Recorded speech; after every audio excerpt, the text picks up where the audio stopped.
Hey guys, so in this video we're going to rebuild this Carter AFB 4-barrel carb, and this is a 66 model. It goes on a 66 383 Mopar engine and a Chrysler. The Chrysler's off camera over here, but this is a carburetor to it, and this is just kind of one of these, it came in a box, it goes to the car, and that's all I know about it type things. So I'm going to go through this thing and disassemble it and clean it, soak it, and then put it back together, and it should be good. These are pretty simple carburetors to rebuild. There's not really anything to them.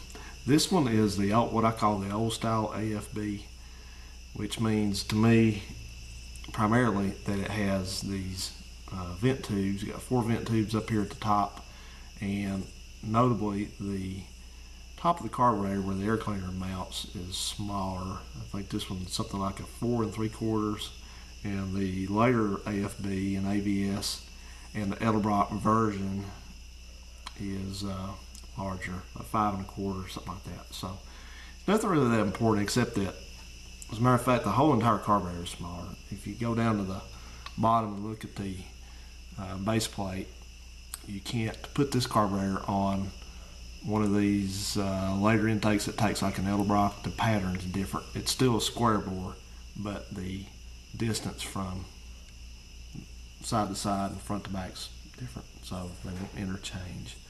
So you'll mostly find these on stuff like late 50s GM, Oldsmobile, some Cadillacs, Buicks, and some Chryslers, some Plymouths, some Dodge, stuff like that. So that's where you find these things at. Vets had these, as a matter of fact. So anyway, let's get on with this. And essentially what I do on a carburetor like this when I start getting it apart is I just start going from the top down with it. So first thing I'm going to do is I'm going to take out this carburetor stud.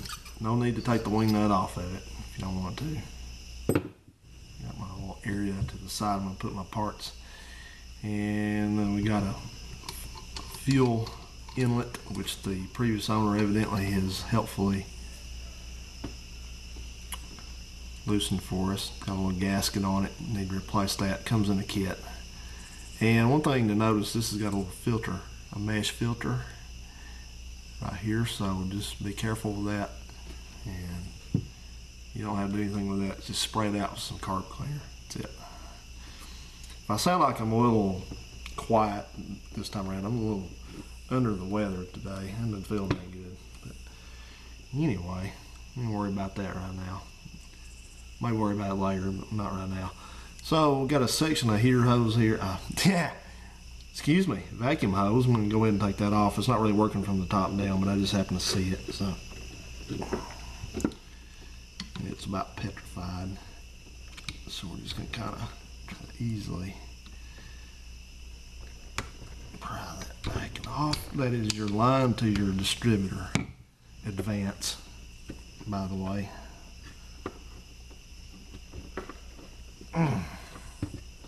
Come on. Now this is just a generic old vacuum line. Mopars of this era usually use ribbed type of vacuum line, which you can still buy at reproduction. But there's a huge spider on the floor down here. Get away from me. Get away. Anyway, let's go ahead and you can still buy that stuff at reproduction. I think I've got on my car over there, I think I've got a piece already on it. Alright, so we're going to take off this. This is the vacuum brake for the choke. If you ever go looking for one of these on an Edelbrock, you won't find it because they're internal.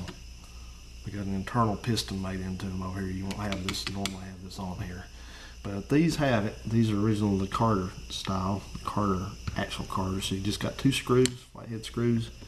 Hope you can see okay.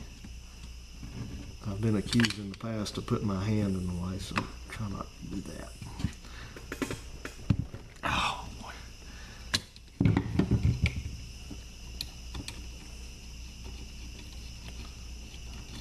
One screw.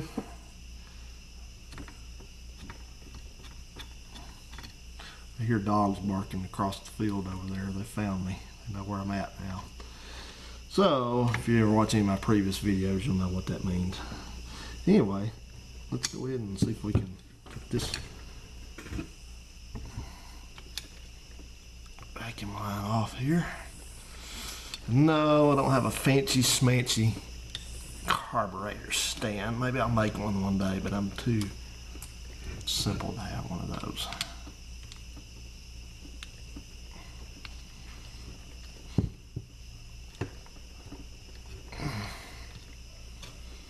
Would yank on this a little bit harder. There's a joke in there somewhere. But you guys are kind of precarious right there, and this table moves around. So I'm going to have to be kind of gentle with this so I don't send you all flying. Okay, so we got the vacuum line loose, and all this thing does, it just pops off. It's got a little loop on the end of it. Goes in right here in this slot. Like, you just slide it in and pull it down. That's all it does. So we're going to give this thing a little bit of a test to see if it's actually any good. And that test is very simple. We're going to push it in like that. I'm going to put our finger over the port, see if it stays in. This one stays in, put off, and it still stays in. That's not good. Oh crap, what was that? Oh, that's a stink bug. You guys ever have those? Get on cam, show everybody yourself. These things are taking over my garage out here. This thing is just a little bit sticky. That's an odd term to use for something like this, but it is okay because it's popping out when I let off of it now. All right, got that. We got a piece of linkage over here we need to disconnect for the choke. Next. They're called stink bugs because that's what they do if you ever crush them. All right, there's just on this end, the driver's side end on this, there's just another flathead screwdriver. Carefully take that out. It's got the rod comes up here and it's got a little clip in it, but I'm not going to take that out unless I have to. I don't think I have to. Yeah, I'm taking some new kind of medicine. I think it's kind of bothering me a little bit. So this thing, the first thing that came off here on this end was this little, I'm not sure what you would call this. It's a little thing with a tab on it. Anyway, make note that the tab went towards the back and in. This thing, this rod right here that comes through, this shaft rather, has got a flat side on one side of it, so you really can only put it two different ways, but it goes towards the back. And then you can pull this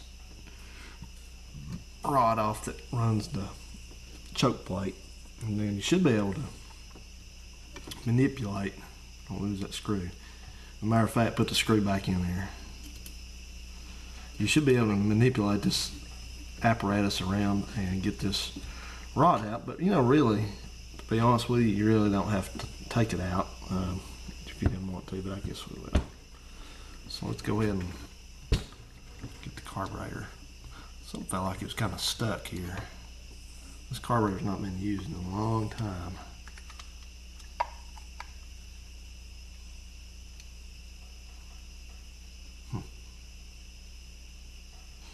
Wonder what the chances are that I get this big flat.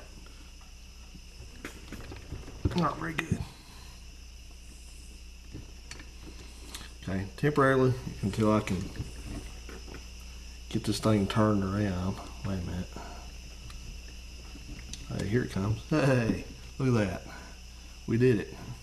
It's got this thing has got a hole right here that you have to have that little connector, that link, just the right way to let it slip through.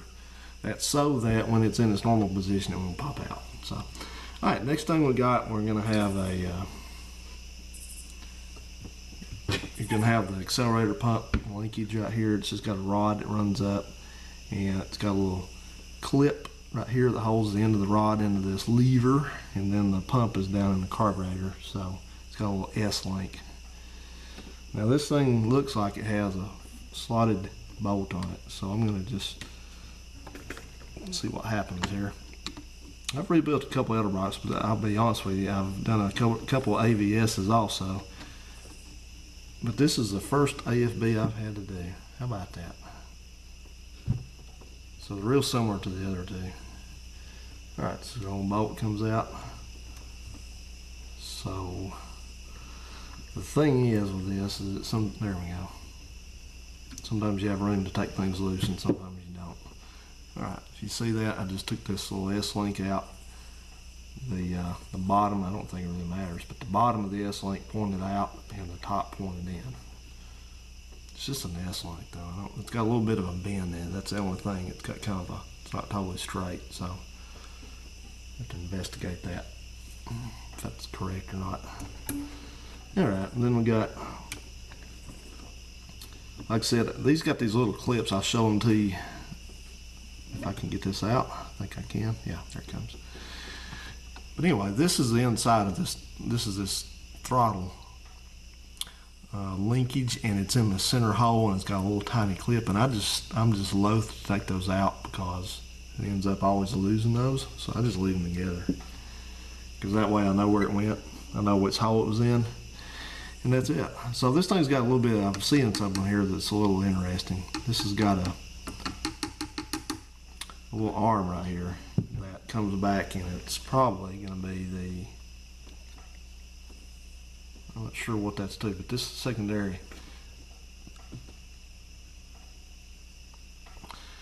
See, the way these things are designed, not everything works directly. It's got it, so when you go to kick the 4-barrel in, it's got kind of something that hits this back here, and then it's got another lever under there and a block off lever, and this is all gummy, so you're gonna have to kind of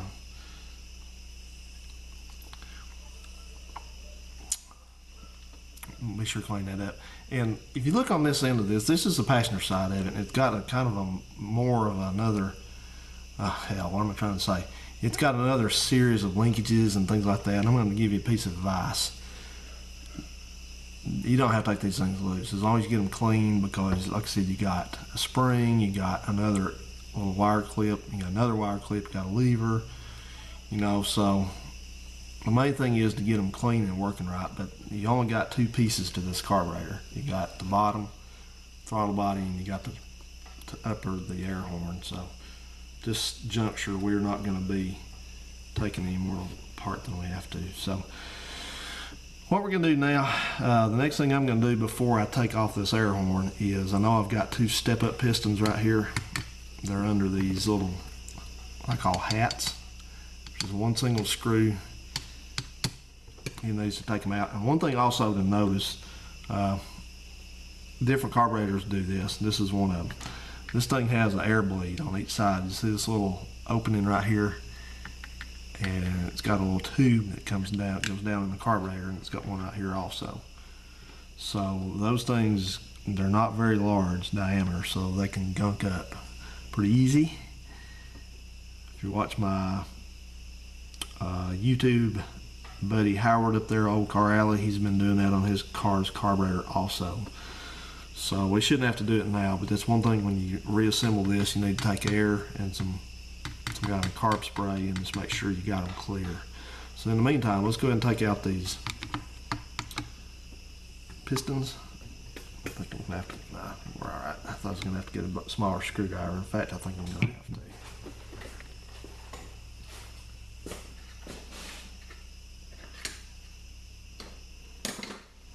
La la la la.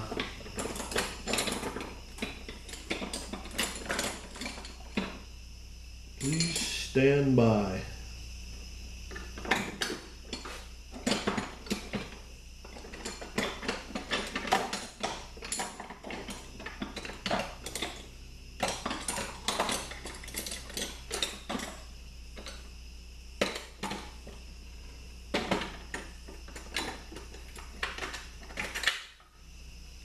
I beat my screwdriver up somehow, the one I wanted to use there. What the world, man? Come on.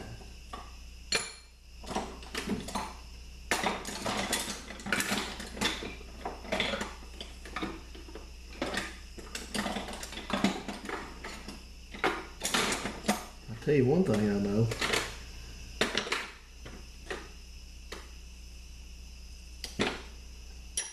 Screw it. Don't anybody say you should have edited that out, because I'm not feeling good. If you say it, I'm going to have to kick your ass. Alright, so what are we doing? We're taking this out. If this video's too long, go watch Scotty Kilmer. If it's too detailed, go watch Scotty Kilmer. If it's too informative, go watch Scotty Kilmer. Alright, take the screw out of this thing. Don't lose the screw. You can do this. You can tune these carburetors like this with the thing on that engine. Alright, the cap just comes off. These caps are not interchangeable. They go certain spots. You can't put them in the wrong spots, matter of fact. And what you have in here, you just lift it straight up. It's got a piston and a metering rod on the bottom. It's mounted to it. It's like an assembly. It's got a little spring up here, and it's got a spring stuck in the bottom of it. You can tune them with these springs right here. These springs come, you can get a kit that has different lengths and different stiffness, different rates of pop-up. That's not what they're called. They're called step-up springs. And because what's happening is, what's going on the bottom right there is these things, these pistons are held down in that bore I just took them out of. They're held down by a vacuum, and you have the most vacuum possible at low speed. So what the design does is, this is your metering rod, and so when you step on the accelerator, your vacuum signal goes down, and it starts, this spring pressure under here starts overcoming the vacuum signal, and it starts pulling up, lifting this thing up, and this metering rod gets, you can tell this camera kind of sucks, but anyway, if you were to look closely, you would see this rod's got steps on it. It's thicker up here, and it goes another step down and another step down. So this obstructs the jet the most, and then this a little bit less, and this obstructs it least. So that's what we call the leanest to the richest step of the rod. So these rods also got numbers on them, I think. I'll look at this one when I get it out. I don't know if this carburetor's ever been rebuilt. Usually when the carburetor's been rebuilt, the screws are kind of buggered a little bit, and these don't look like it. It may have been rebuilt once. I'm kind of hungry. Feel a little better.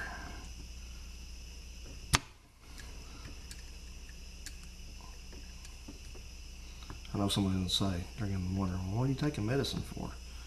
Blood pressure. I take a very low dose of blood pressure medicine, lisinopril, and I think that's what's wigging me out a little bit. I've been taking some, used to take amlodipine, the generic amlodipine, but the doctor took me off of it. Alright, so I'm looking here to see, and these have a, you can't see it on there, I'm not even going to try to show it to you, but if you look in these rods here, this one's got a 404 on it. So if you want to know what 404 means, that's just the diameter of the calibration of the rod. You can look that up. Okay, so I think we're to the point we're ready to lift the top off this thing, so I'm going to start around the back. And the first one I'm going to start with is the one that's got my tag retained on it. And these carburetors, Carter was not always good about keeping their ID plates. The tags, people would rebuild them. The dumbass just throw the damn tag away and it'd be gone, and you don't know what kind of carburetor it is. This is a 4131S, so it's on that tag right there, so I'll absolutely keep that. But it's also stamped on these and elder blocks. It's also usually stamped in the right front passenger corner. This one's got 4131S, and it's got L5, which corresponds to December 1965. Now you know. So that's what kind of carburetor you got. I think when Weber started making the Elderbrox, I think they continued that practice for the most part. At least, well, they got a part number in them, and they got a date. All right, you guys are getting close, and I'm going to stop talking for just a minute because you're fixing to swap over to a new file. Right about now. Okay, you didn't miss anything. I stopped working while that swapped over. This camera has a 20-minute file limit. So I'm just continuing to take out the screws here. Now you got one hiding right down in the center, right in this hole, so don't forget it. Because you may sit there trying to get the damn air horn off and it won't come out. So. Alright, we'll dump that out when we take the thing off. Excuse me. Alright. Continuing along here. It's not the most precision fit. I think this thing's... That's alright. One thing I like about these Carter carburetors is that they didn't plate them like General Motors did Quadrajets and all the Rochesters. So they're just a bare aluminum finish, so the carburetor solution is going to eat the, if you got dichromate or whatever on there, it's going to eat it. Put a plated carburetor in there and you'll pull out a bare aluminum or a zinc one. I guess this is zinc. I think this thing just popped loose. I heard it do something here. Maybe not. Maybe not. Alright, observation. This bolt I just pulled out of the center right there is longer than these. These are short bolts. This is a long one. This may be a long one. Probably going to be a long one up here in the front too. So please tell me you guys understand that. We got raked over the coals before because somebody said, well, you didn't show us how to put that back together. It's like putting screws in or something.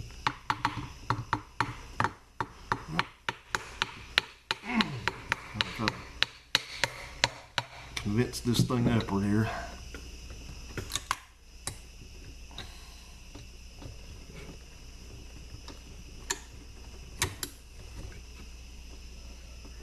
So does everybody like Scotty Kilmer? I hate to say it, but I think there's an anti-Scotty Kilmer movement in the works. I gotta look at something here. Okay. I got a gasket's trying to come up with it here, and I don't want that to happen, I don't believe so. Or maybe I do. Not really sure right now. Let's just go ahead and try to separate it. This may be one of these. If it's like the others, I think the gasket has to come off of the air horn because it's entrapped around the floats.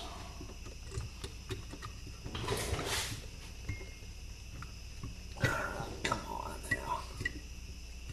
Yeah. You want to try to save your gasket, not because you're going to reuse it, but you got choices in your kit normally.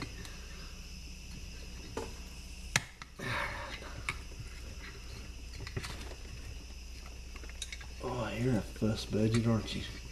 You're stuck on the mat back there. Keep in mind you got floats and crap in here, so try not to be yanking this thing or prying it or stuff like that. So just try to work on my gasket a little bit here.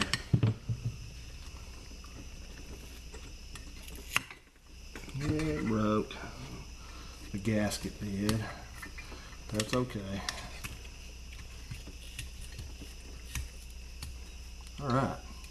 Here's your air horn off. There's a screw that just came down.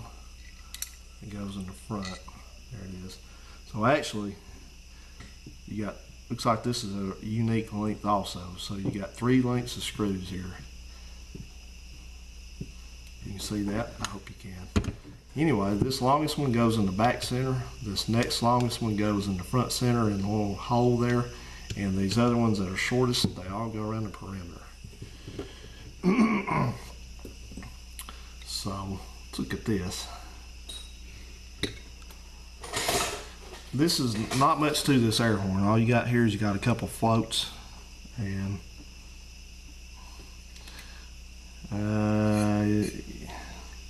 I have to test these and make sure they're okay. I'm presuming they are. I haven't really ever had much problems with floats, but you just have a pin that slides out like that. You just lift the float up, just kind of inspect it, see if it's caved in or anything like that. It's not going to have any gas in it, it's been dry too long, but that one's pretty good. Now I'm going to write, looking at the carburetor, I'm having to do this upside down, but that's the driver's side, so I'm just going to gently scratch an L on this.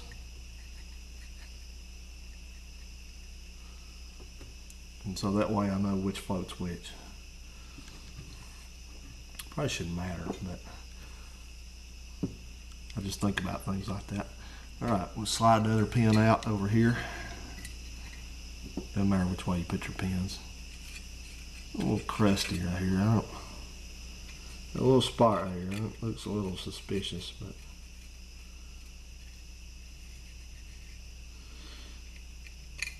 we'll test these. You need to put these in some sort of liquid and submerge them and see if you get bubbles, see if it gets liquid in them.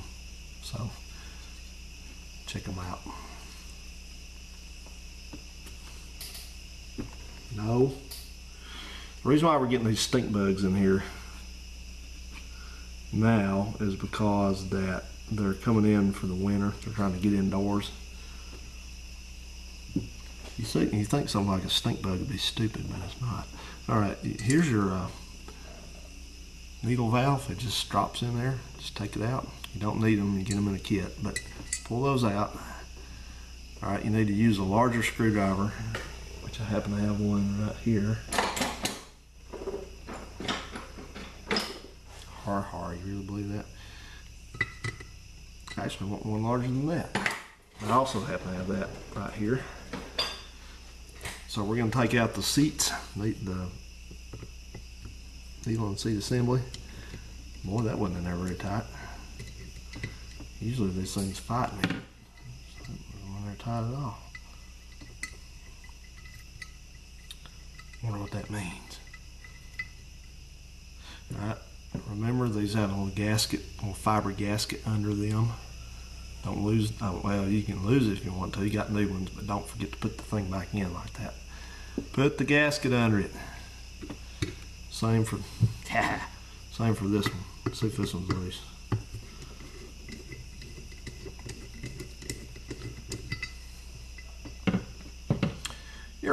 You ever put up a video with those of you who do videos, and you always have some person that's watched your video and leaves a comment, and they always refer to the person that uploaded the video as this guy. They'll say, this guy doesn't know what he's doing. This guy sounds like so-and-so. This guy, I like to always, when somebody does, if I want to mess with somebody, just kind of argue with them a little bit. I try not to.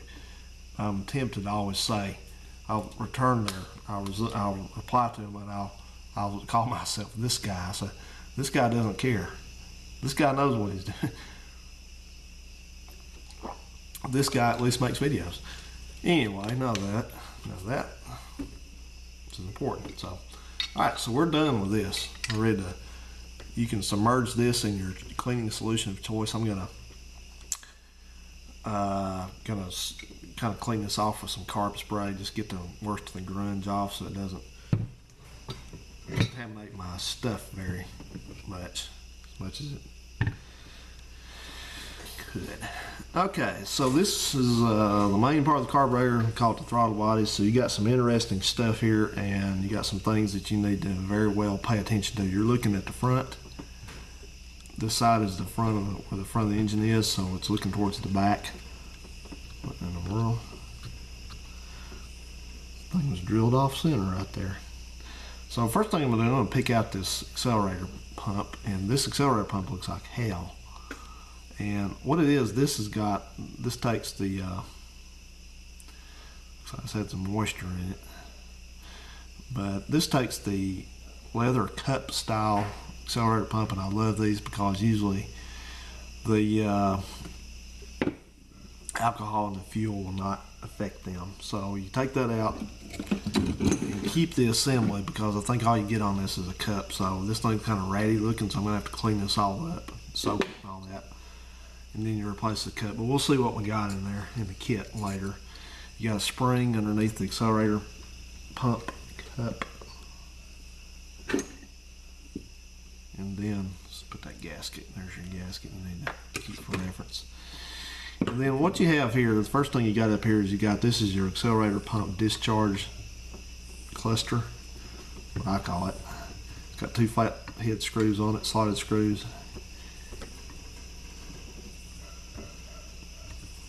Now who's noticed something about this carburetor yet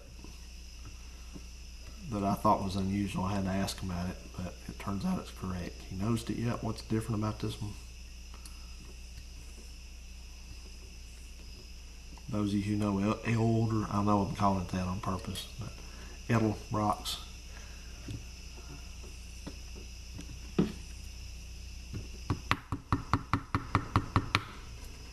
see if we can kind of, there we go. All right, that has a gasket under it. Keep that in mind when you put it back together. This is like a lot of Carters. It's got a little weight under here. Right in this little hole. The front hole is where the bolt goes, but this one's got a weight in the. Let's see if it comes out. That might be good.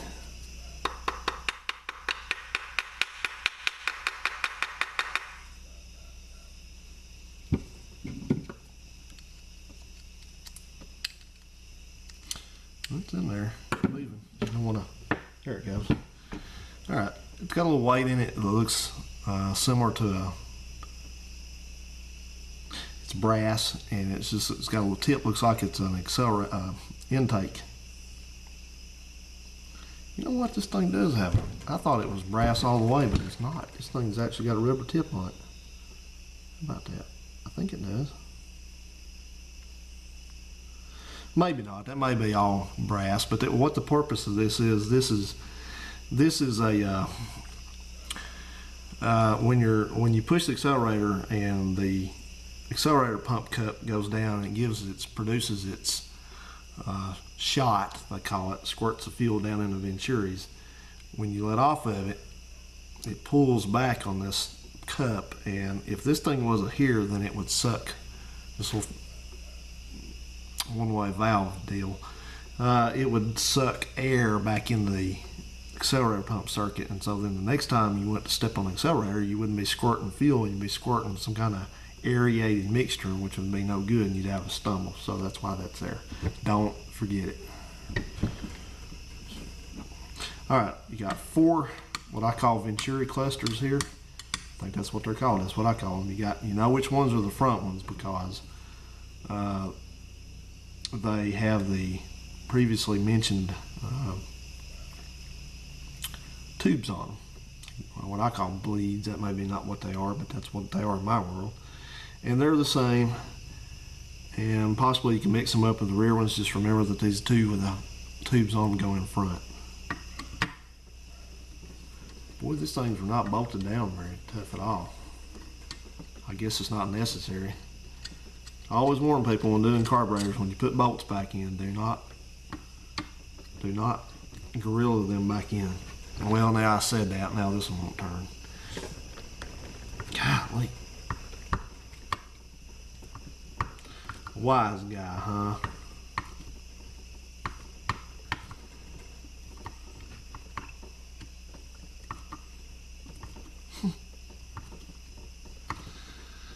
You know, I'm proud to be an American, but I'll say this for us. If you ever look at American-made cars back in the day, it becomes painfully obvious that while Americans have the capacity in general to be consistent and do good work, they don't always do it. So you had one bolt that wasn't hardly tight, and one was way over tight. It's a little rusty though too, so that could have something to do with it. Now these things they slip down in here, and sometimes they're a little booger to get out, but this one was okay. Got tubes on the bottom of it. These tubes are just like it's kind of a neat little modular assembly. But it's got a few things going on with it. It's got the tubes down here that need to make sure you clean these. You got a little, like a lawnmower jet tube. They got a emulsion tube. I guess that's what this is actually, because it's got holes in it. They're not clogged. It's also got a little port right here on the side that It's interesting that that's there because there's nothing to correspond that with, but anyway, you need to make sure that's clear.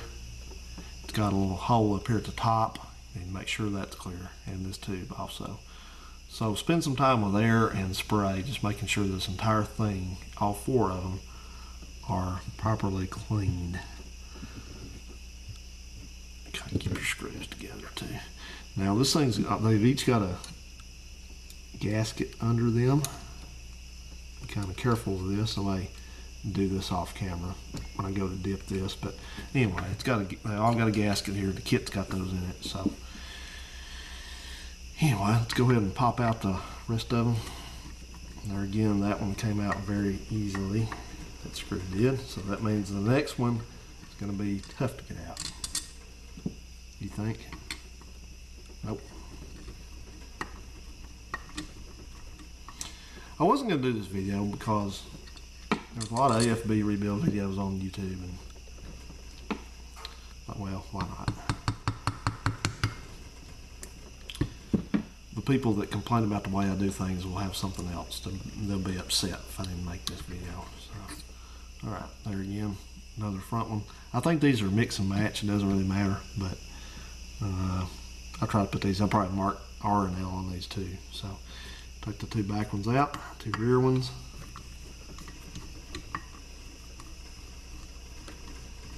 Rev up your engines! Excuse me.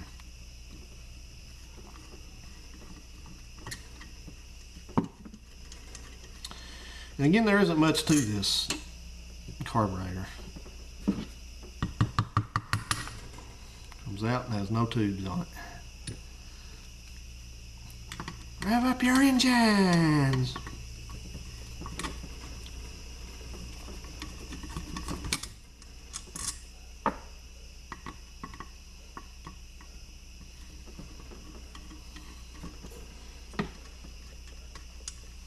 If you're noticing there's little pieces of metal in here, you can take these out and clean them if you want to. These are for your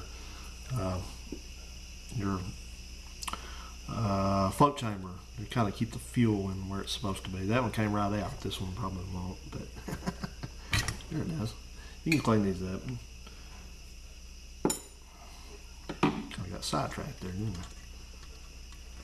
I? Rev up your engines. All right.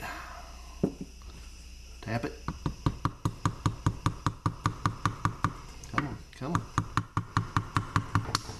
There you go. So, the gasket came out with that one. I wish they all had, actually. Again, so I'll do that, but just be sure you get the gaskets out before you just clean the thing, soak it and all that.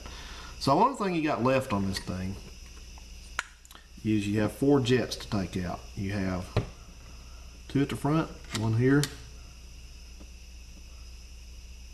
That's interesting. Yeah, that's the jet. I'm sorry, that's the jet for the accelerator pump, actually. And then you got 2 primary jets, 1 here, 1 here, and you got 2 secondary jets, 1 here, 1 here. Now the way you keep these jets separated, you know where they go, is the ones in the front are raised. I'll show you that when I take them out. The ones in the rear, the secondary side jets, are flush. When you put them in, they're flush.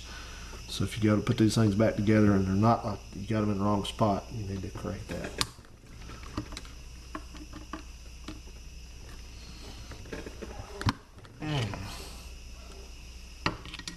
No, don't do that now. There we go.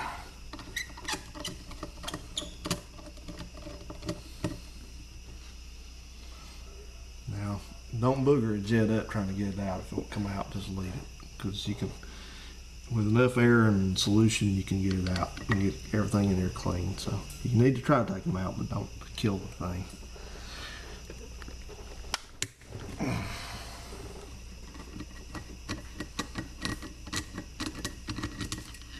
The jets also have numbers on them. Calibration stands for the calibration of them.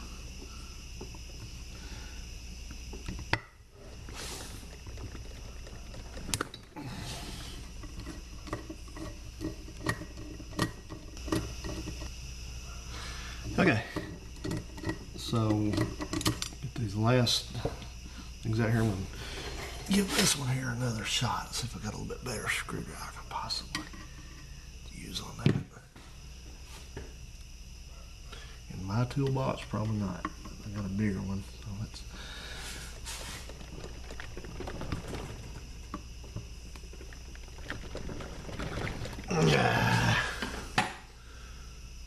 She ain't wanting to.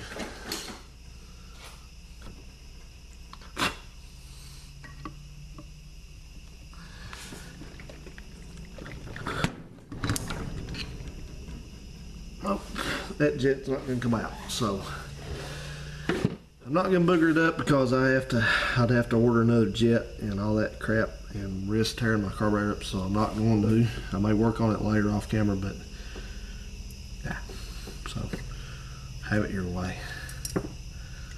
Because really these carburetors, they're so simple, you can just about clean them with spray cleaner and it'll work, but I would advise that. Alright, let's get this last. Turn this one a little more. I'll show you what I mean about these jets, the differences in them. Alright.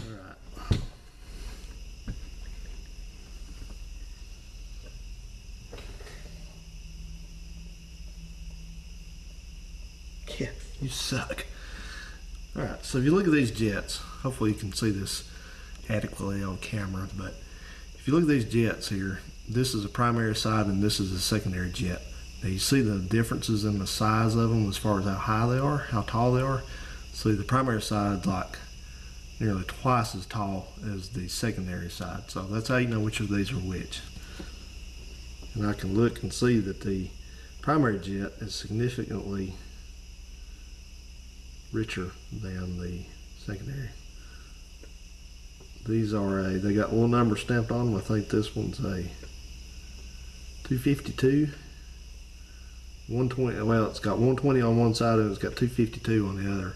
So the way you read that, it's just 120-252. That tells you what the jet is. And this one has 120. It would be 120-228 on the rear. So if anybody's curious what jet it's got in it. So anyway, the next thing we gotta do is pull the idle screws out. And then we're ready to soak this thing. Gotta take those little gaskets out. But that's it for the most part. I got it whooped. Ugh, boy, those things are cruddy looking. That one is. I'm gonna let this thing soak at least a couple of days.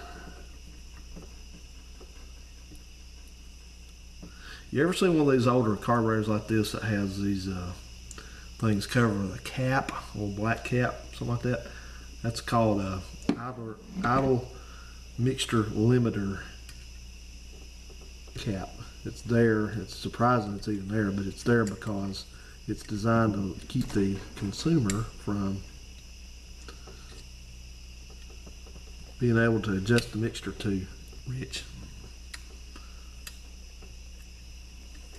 That was an early attempt at smog control. Alright, just trying to get this gasket out of here. There it goes.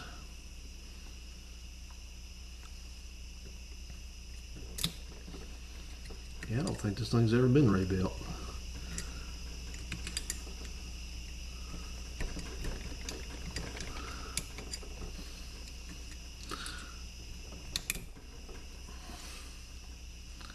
Right, so not much more to this thing, guys.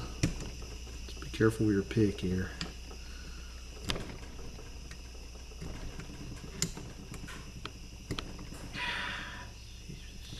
There we go.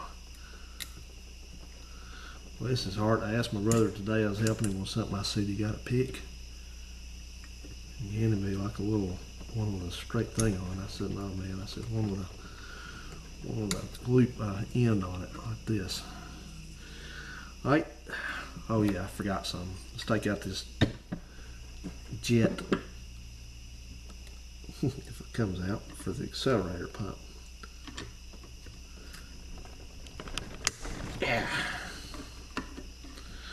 You're probably going to say, well, how do I know which one is which? I've got 5 jets. How do I figure it out? Well, I can tell you. One way is real simple. This one's a special jet. It's got a ball bearing made into it. So it's a one-way jet. Lets it go. I guarantee you that you will push this down and it's spring loaded. It is. I pushed that little thing, the little side of it, it's spring loaded. What a neat little thing. It's the first time I've ever seen one of those in one of these Carburetors, but I'm sure they're pretty common. But anyway, that's your accelerator pump jet, and you know that because it's spring loaded and it's a one-way jet because you got fuel in this float bowl. And when the accelerator pump pulls up, when you let off the gas, I was telling you about that just now, but when it pulls up, it draws fuel in through that jet, right? And it charges the port down here under the accelerator pump. So that way it's ready to go with a bunch of clean fuel. Now, I don't normally like to concede mistakes. Nah, seriously I do. Whenever I make one. So I may have misexplained this purpose of this weight up here. I don't think I did. I think that is part, again, that is part of this to just try to keep, oh yes, no I didn't. As a matter of fact, I remember. Remember folks, I'm just a regular guy just like you. So yeah, I was correct on that. This weight up here, it's at the very end of the accelerator pump circuit. That's to keep it from drawing air back in. And I remember now, this jet I just showed you with a spring-loaded ball in the center of it, that's an anti-drain back. That's to keep fuel, I believe that is to keep fuel from whenever it pulls fuel into the accelerator pump bore, its purpose is to keep fuel from going back into the float chamber. That's what it is. I had forgot about that. It's been a long time since I've built one of these. Any version of one of these Carter 4 barrels. So that's all you do to this. You don't have to take it. You know, I'd advise you don't take screws loose and take them out unless you just want to be real anal about it. You can, but you know, your idle speed screw here and your fast idle speed screw here, you don't have to take those out. All these out, stuff here, you know. What you may have to do, you may have to turn this thing. Somebody's put this carburetor on a sealer. Can you believe that? Sure is. Who does that? Who puts gasket sealer under a carburetor? Well, I'll tell you this. I'm not surprised because I've seen somebody on YouTube build a carburetor and put it back together with that orange sealer with the gaskets. And I said to myself, that ain't gonna work. That ain't gonna work. That ain't gonna work long. And it didn't. It didn't work long. So, rule of thumb, do not put any type of gasket sealer in any carburetor ever. It takes a gasket under here. That's all it needs. Now we'll check this thing to make sure it's not warped or anything. It doesn't look like it is, but we'll put a straight edge on it when we get ready to put it back together. Just make sure this, where it sits on the manifold, is true. But yeah, you see that? These are the primaries and this is the secondary. It's not even working. It's all gummed up because this car, it was old folks that had this car and they just never stomped on it. You know, stomping on a car every once in a while does it some good. Alright guys, well I talked enough. I'm going to soak this thing. I got my soap here, right here handy. This is my can of stuff and this is gunk. Just dip it in there, just drop it in there and sit. Some people use different things. I've tried pine saw mixture and stuff like that, and it's kind of but I just use this. I think this will go in here. I hope this carburetor will fit in this can. You know what? I bet it won't. I may have to go get another can of this stuff or pour it into the container. I think this thing's too big for that.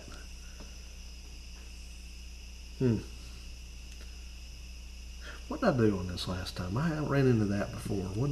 How did I get around that? I think I know what I did. I went and got like a Tupperware, not Tupperware, but one of those cheaper plastic containers. I used that. That's what I used on it. I still think I'm going to have to, I think I'm low on carburetor soak, so I bet I'm going to have to go get,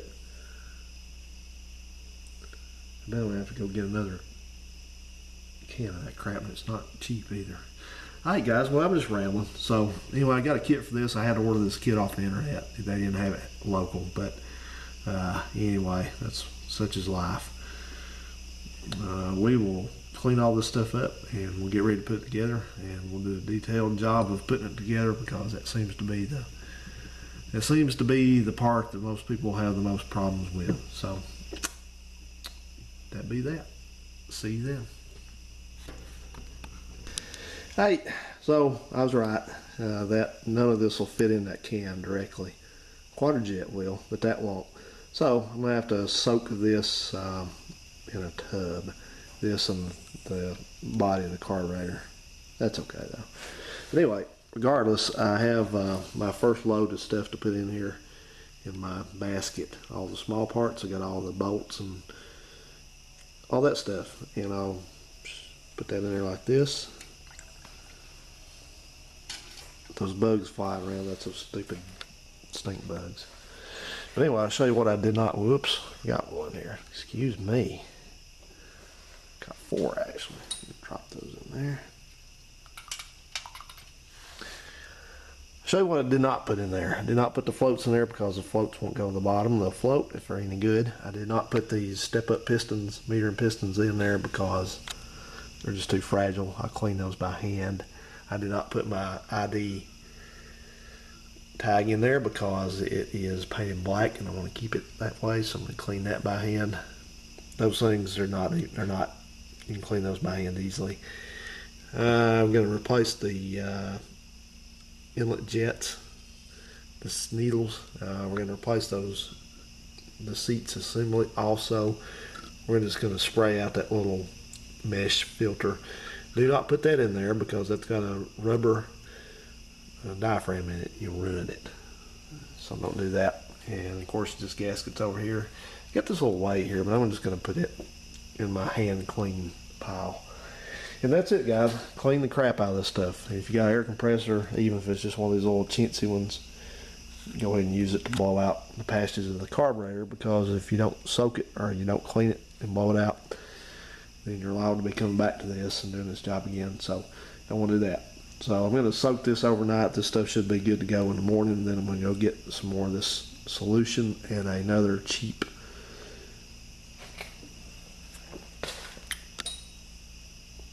I may not have to do that. I may have one right here actually. I think I do. I think I've got one of these this one I can sacrifice. It's just got crap in it, I think. So I'll take that out tomorrow and use that as my carburetor dip pail. Alright guys, I'm getting tired and hungry and still not feeling great, so I'm going in. So anyway, when we come back to this, we will reassemble this, and then it will be ready to put back on this car. This car has not run in I don't know how many years. I had to put another engine in it.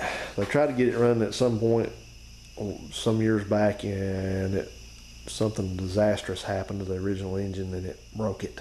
So that ain't good. So it no longer ran. I have the original engine and all that over there in the corner.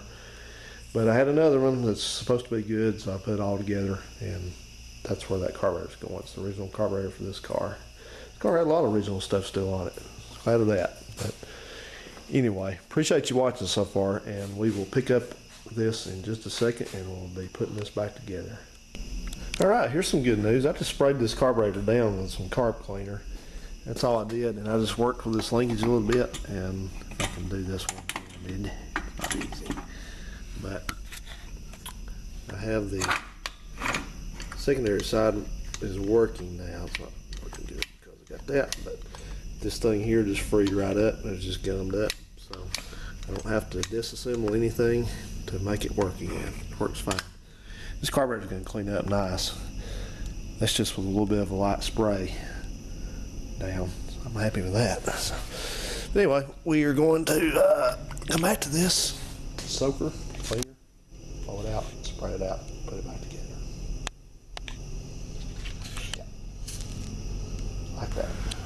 Okay then, you know what it's time to do? It's time to put this carburetor back together. So let's do it. I've got my kit supplies here, and this is a Walker kit.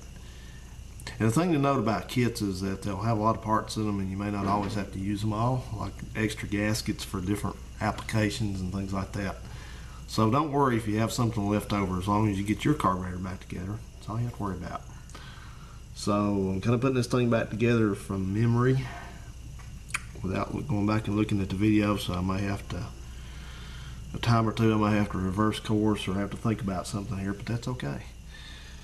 Alright, so we're just going to start building this thing back from the bottom up again, and what I'm going to do first, I'm going to put the jets all back in. So the last jet I took out was this special jet for the, has the ball bearing in it, spring load ball bearing that goes in here in the driver's side by the,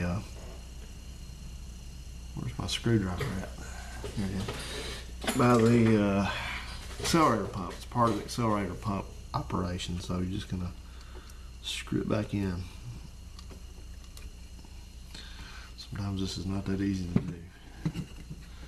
I soaked this carburetor and blew it out and everything, so it should be just as clean as it can possibly be.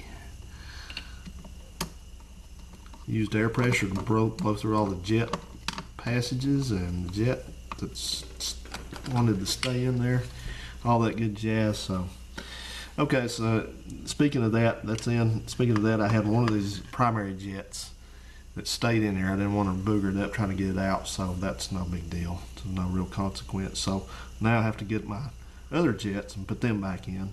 And once again, I'm going to repeat this, that when you look at the primary and the secondary jets, there's distinctly different sizes. The small ones, the short ones, go in the secondary in the rear, back here in the back.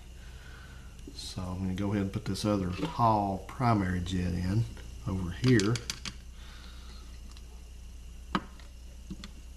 You do one of these, you can do any of them. You know, people get really traumatized about trying to rebuild carburetors. I know people on YouTube that just wouldn't dare take the whole carburetor apart because they were sure that they were going to screw it up. Alright, short jets in the rear, those are the secondaries.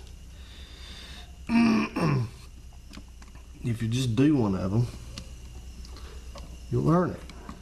Especially a simple carburetor like this, or a 2-barrel, or a 1-barrel.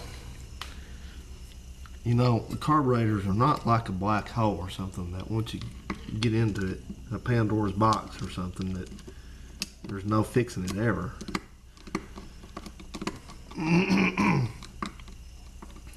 Sorry for clearing my throat so much. I've had a horrible allergies or something going on. Okay, 2 primary and 2 secondary jets, they're in.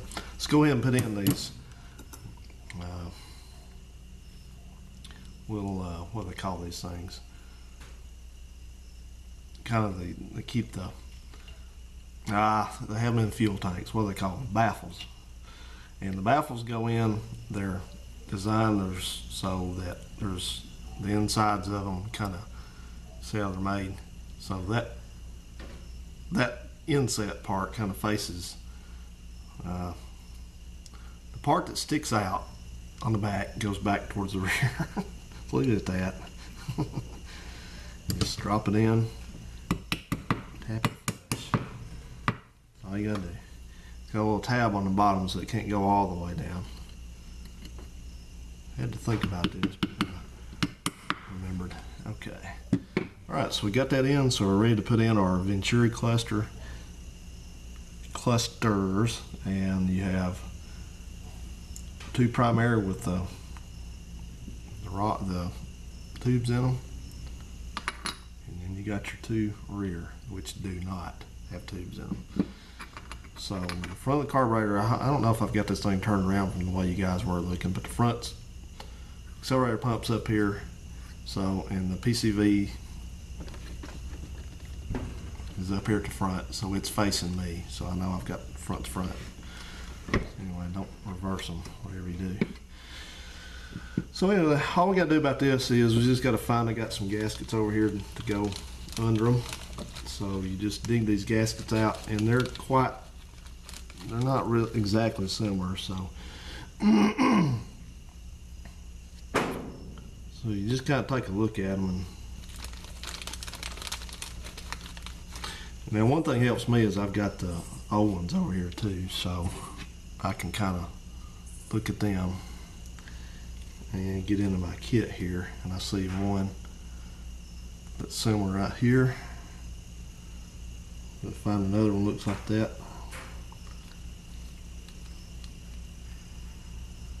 It's another one looks like that.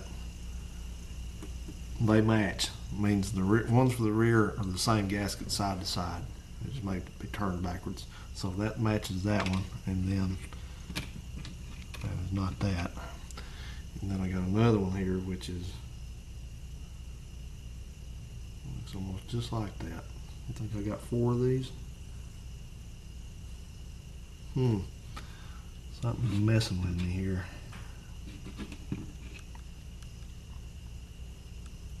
Sure looks like I did. Sure looks like I got 4 of the exact same gaskets that hold these things down. That's interesting.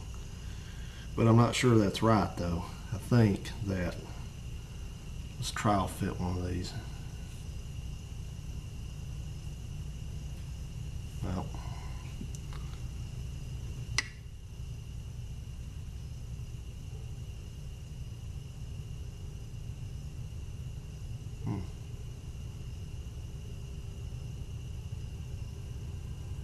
it's close, but that's not really it. What's the deal here? Nope. Nope. The ones with the big holes in them aren't it. I know that, so I'll put them to the side.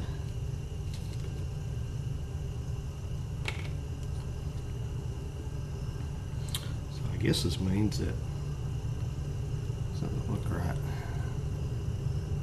That's them. Okay, I guess. Yeah. Alright. That's that one. Okay, so we know those are for the rear. That's one for the rear. Train coming.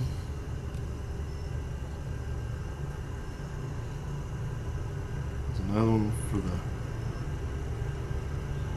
That's strange. What's up with that?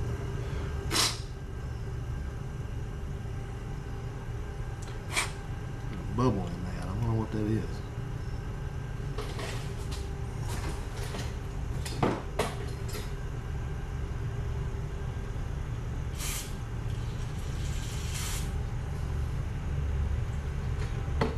May have been nothing, but I don't trust that. So, okay, let's find another gasket for the rear one. What the hell?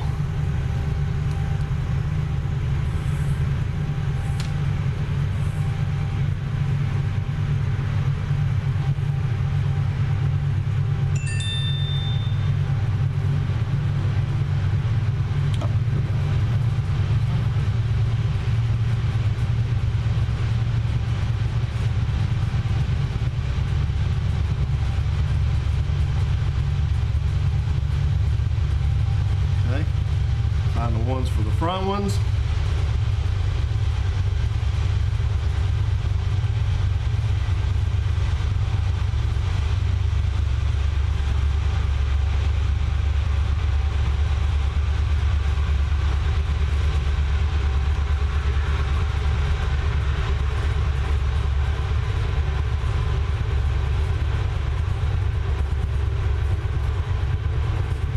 Oh, they better be in here.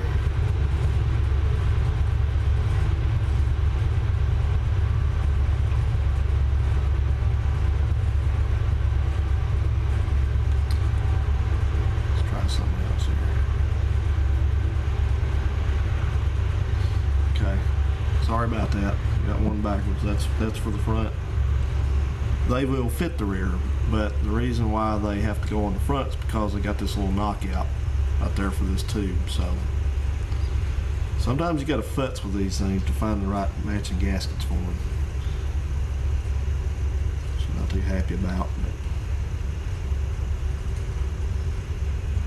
But the main thing is you don't want. Not liking the looks of this.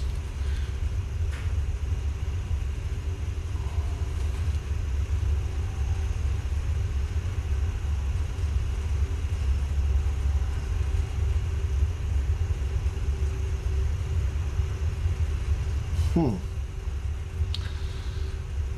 know what? I hate to tell you guys, but I think they might have given me the wrong kit. And I'm not happy about that if that's the case, because the gaskets in here don't fit these clusters. But let's make sure before we panic. Alright, we know that one doesn't. I know you guys can't see a whole lot here. Sorry about that, but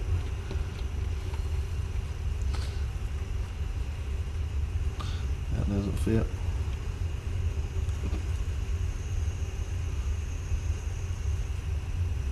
Nope. Sure enough, it's what you get for buying stuff off the internet. So I guess what I'm going to have to do, much as I don't want to,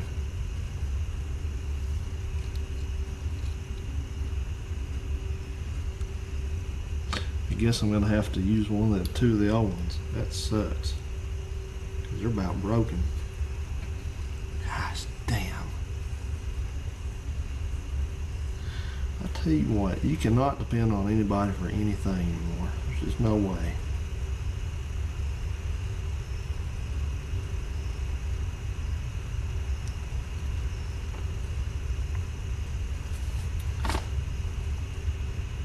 Supposed to be the kit though. Got the right number.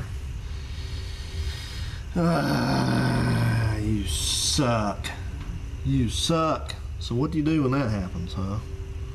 Well, a couple options here. I really don't appreciate having to buy another damn kit. Let's be true about it, but I broke my gasket so it wouldn't come off, so experiment here a little bit before we give up all hope. Okay, here's the problem.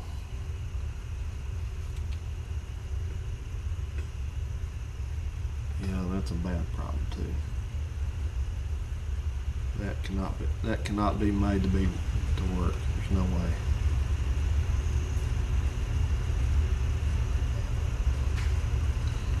Let's look here. Okay, these might work. These might work.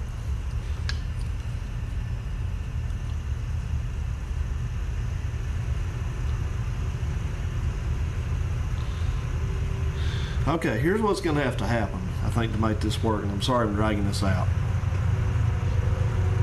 Let me wait till this locomotive goes past.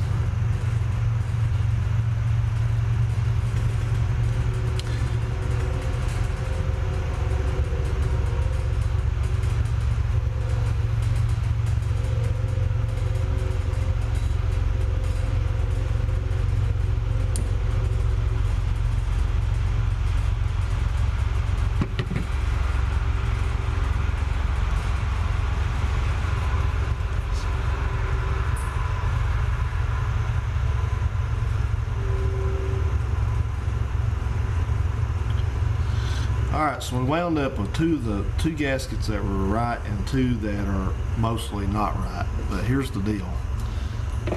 When I took these clusters out, evidently they had 4 gaskets that were all identical.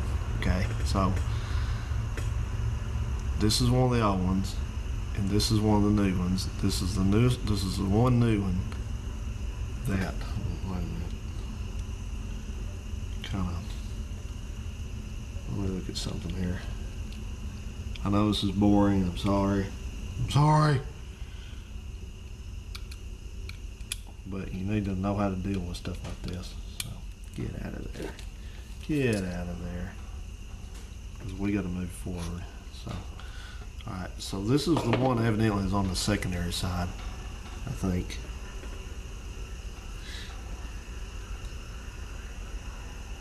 Well, whatever. Okay. Moving on. Alright, this is the closest one that will work. But the difference is in these is that you look on the back of it. Look on the back right there, and the old gasket has a slot out to one of those holes, and the new one doesn't. Now, operationally, that probably won't make a big difference, but I'm going to do it the right way. because I'm telling you, I'm not buying another kit for this. There's no way I'm not going to do that. So I'm going to make the old ones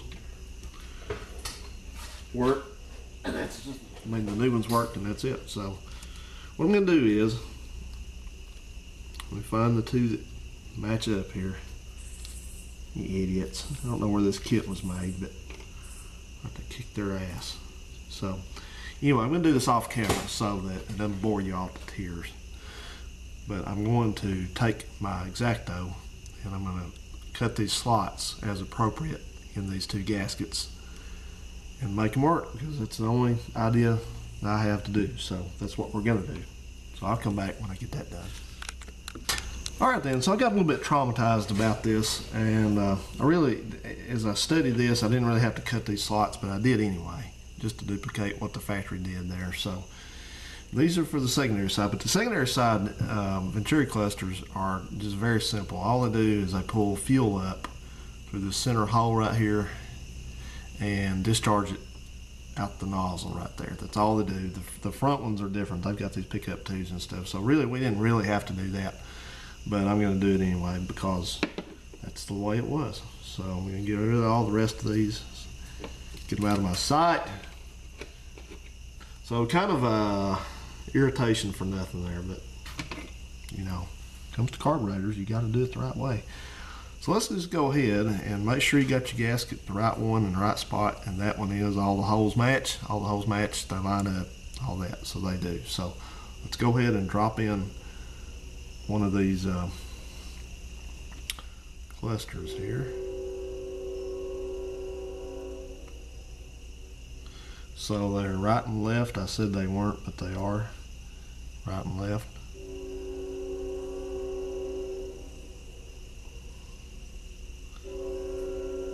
So,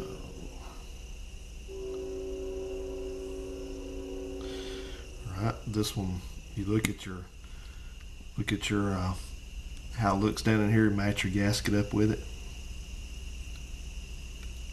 and then match your Venturi assembly up with it also. So this one I know is going to fit that one because I look at the bottom of it and it matches exactly the gasket. So we're going to go ahead and drop it in. Take a couple screws, start them in.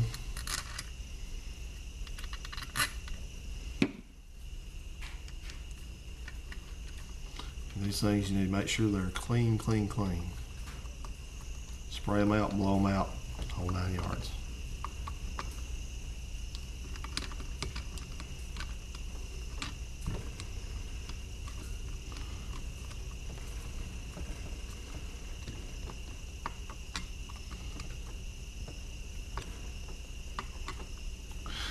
And fortunately, these are, like I said, these are easy to disassemble and assemble. So if you do screw something up, you know, it's easy to fix. So, all right, just take your other gasket. I always drop the gasket in first to make sure it's in the right way, carefully.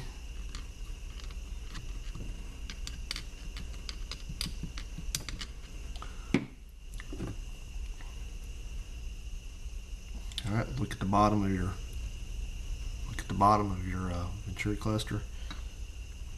Make sure it matches. It does. We're going to drop it in. 2 more bolts. Boy, we got a busy parade out there on the railroad line.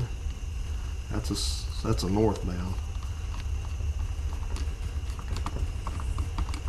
Okay, I just kind of snugged that one first. Snug that one. Snug that one. Snug that one. That's all you gotta do. You don't have to overdo it. Let's do the secondary. Drop your gaskets in.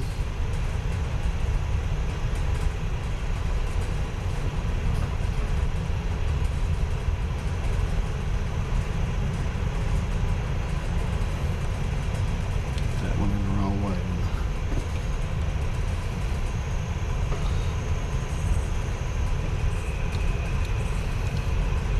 Ha ha ha. Come back here. Come back here. Come back here, you smart guy, you. Alright.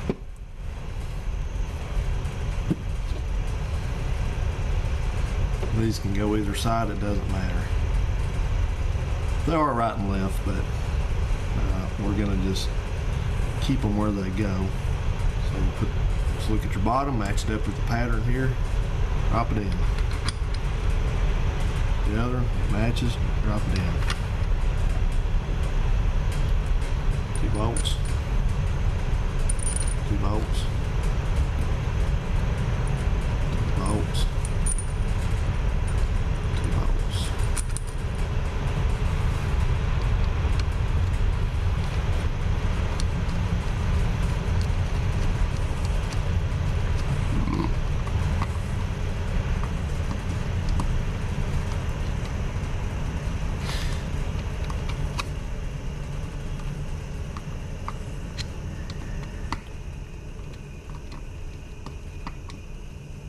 So has anybody caught what this carburetor is missing or appears to be missing?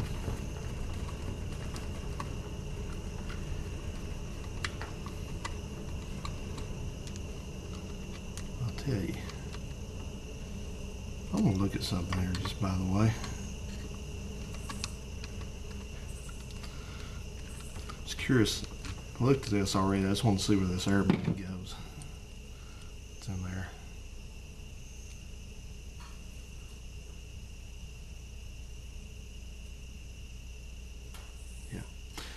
So the air bleed is right here, it's this little orifice. So make sure you have your gasket on the bottom oriented correctly, because what it's going to do is it's going to be, that's actually why we did need to put those slots in there, because I'm learning this too, guys, a little bit. I've done a few of these different, the later versions, but these are a little bit different. So we put that slot back in there. That's why, that's the fuel supply. So I guess it gets just a little bit of air in there, I guess, is the way that's going to work. So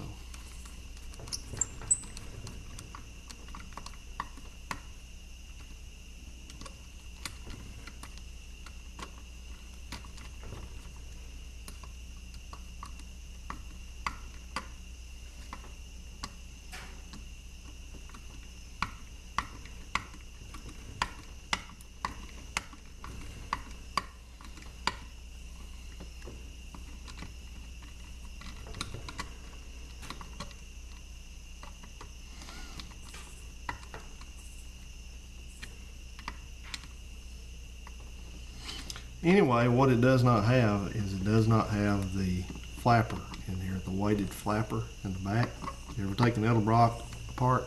It's got one of those, and the later AFBs have those. This one doesn't.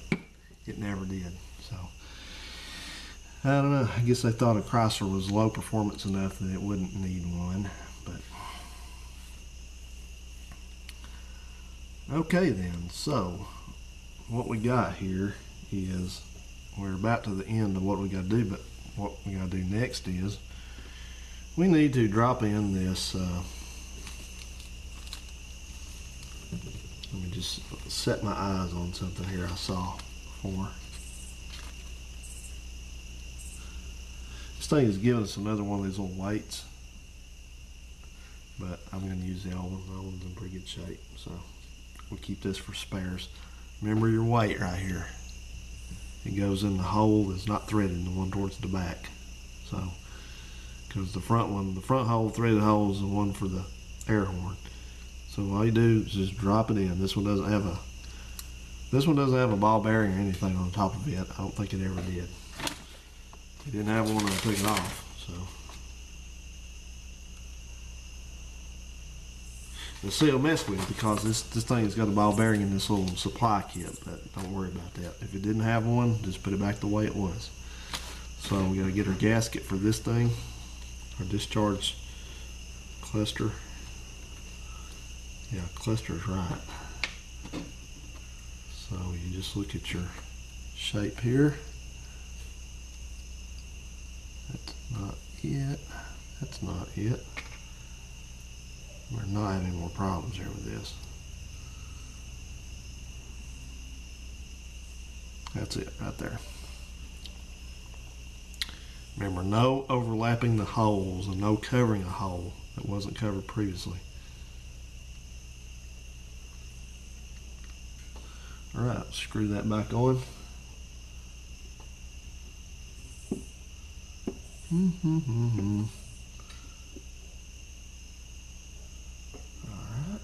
remember where my screws were. These two right here. Let's see.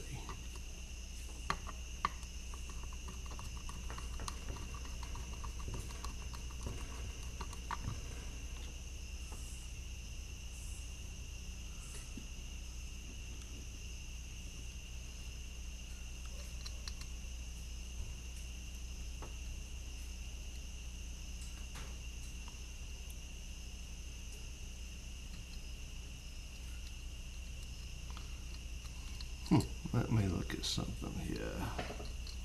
No, okay, we're right.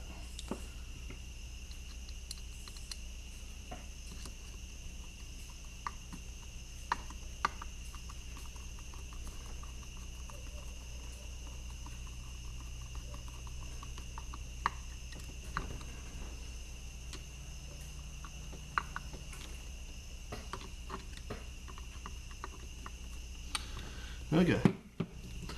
So the only thing we got to do now, I think on the bottom, we got two last things. The base of the carburetor body is we need to put in drop in this accelerator pump assembly that gives you the whole assembly.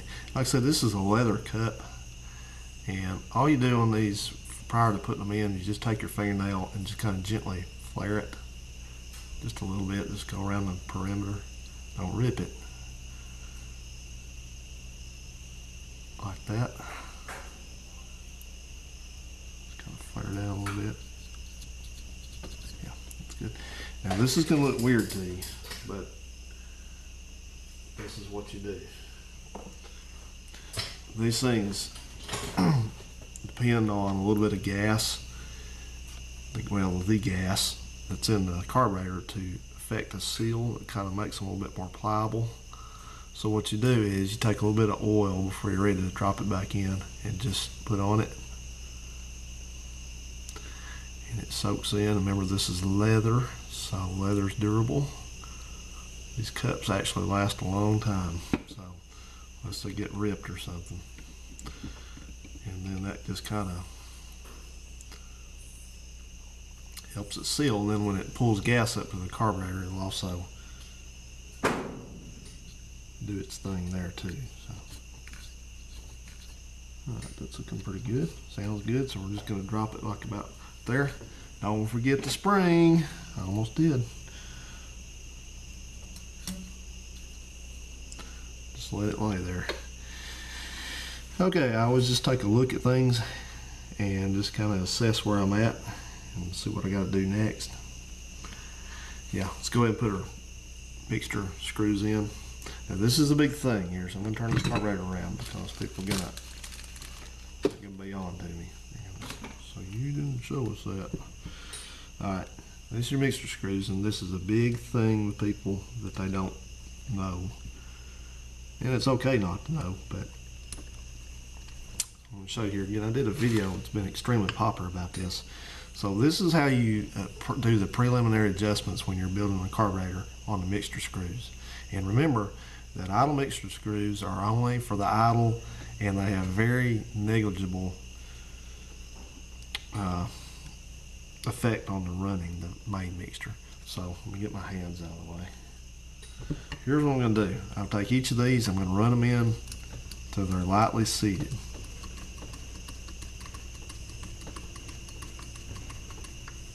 Okay, that's lightly seated. That's not cranking on it. That's just where it just barely stops. I'll watch my slot. I'm going to come out 2.5 turns. 1/2, 1, 1.5, 2, 2.5. Unless something's wrong with the carburetor, then I'll always get it running. And then you can come back later and fine tune. Alright, this one, same way. I'm going to go lightly seat it.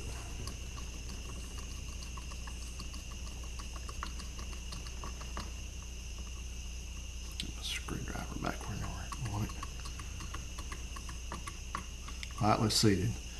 1/2, 1 turn, 1.5, 2 turns, 2.5. Don't overthink it. You don't have to say, oh gosh, I got a millimeter away from 2.5. Just in the ballpark, guys. All right, we're gonna set this thing to the side because that's it for that. So now we want to concentrate on this air horn. And here's something you need to do first. It's critical on these because you'll have to go take the thing apart again if you don't do it in this order. But you will need to get your new air horn gasket here, and you need to trial fit it to make sure you put it on the right way. I think these things are just about the same side to side. It's not really going to matter, but because your floats go in after the gasket. So if you don't put them in, then you have to take the floats back out. Alright then, so what we got here is we're going to put in our needle and seat assemblies. You got the seat, you got the needle, and you got the little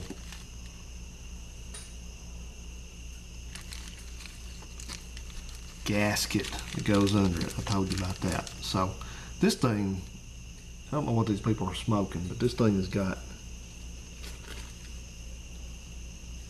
it's got an extra needle in it or something.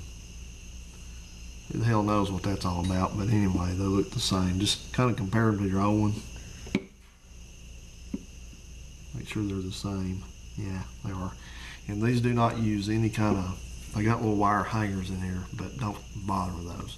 Unless your carburetor used those. If your carburetor used them, then go ahead and use them, but this one didn't. So all we're gonna do is we're gonna get the seat, put the gasket under it, and drop it on to where it goes. One on each side, you got 2 of them. Get my big gigantic screwdriver again. And just gently start it back in. You may want to actually start it by hand just to make sure you don't cross thread it. This stuff with fine threads, sometimes it's a bugger to get back in there. So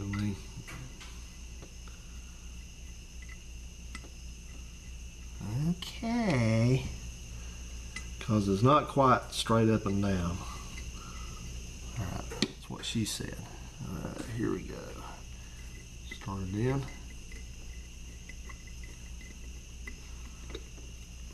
Snug it. Okay. I don't know why there's 2 in here. Really don't, but they're the same. So drop one of these needles in, and then you're going to get your little pivot pin.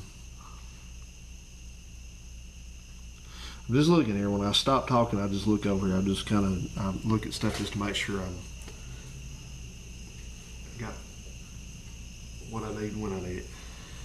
Okay, so these floats were good, and I sprayed them off and cleaned them. I tested them in some water, and they do not leak, so that's good. It's real good. So I think I scratched on this thing an R and an L, I think. Thought I did. Yeah, that has R on it. So I'm predicting that this one's going to have L somewhere. Yep, L. So R and L means right and left. So this is the inlet side, this is the right side, so we're going to put this float on this one. And all you do is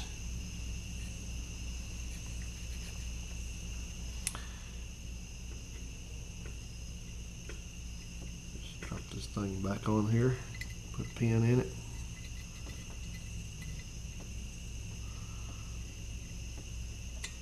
Slide the pin over. Once you clear it, you have to fiddle with it a little bit. Don't hammer it, whatever you do.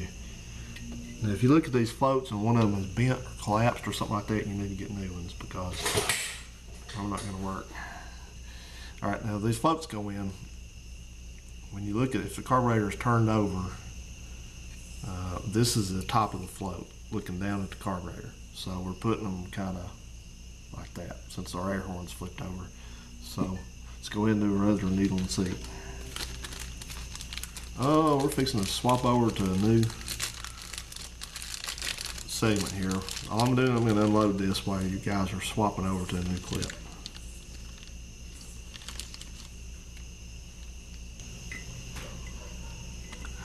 Hey, you're back.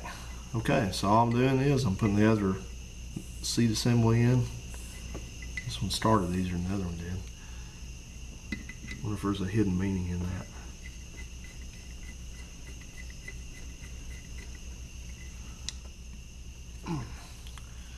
Alright, done with that. Gonna drop our needle back in. New needle. Like that. Take our float. Orient the float right. The little tab here. Sorry, a little tab there goes to the air horn. So all we're gonna do is get the other rod. Slide this bugger back on there.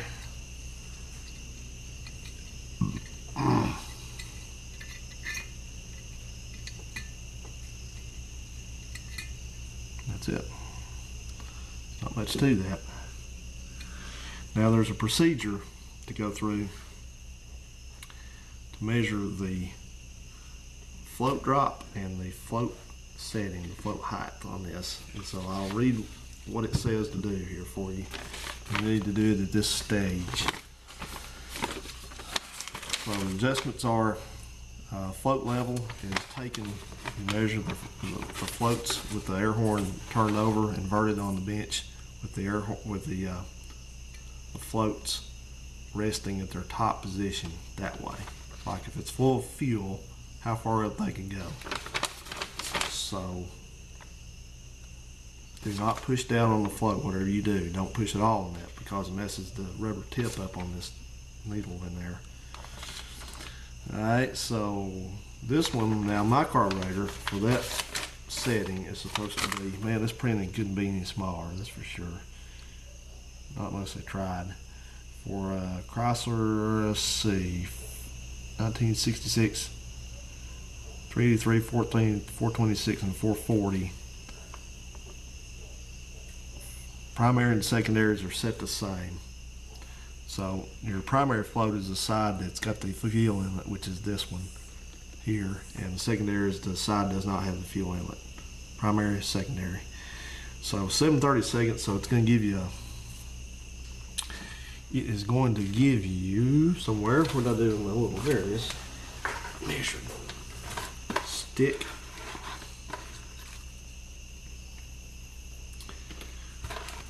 Let's give you a little ruler, like so. So the book says, the book says to measure it just back of this first little indentation right there. So 7/32, and these are 7/32 for these are 30 seconds. All these little hashes are 30 seconds. So you're just gonna put your ruler down on here, right about where they say. Eyeball it. That one looks good.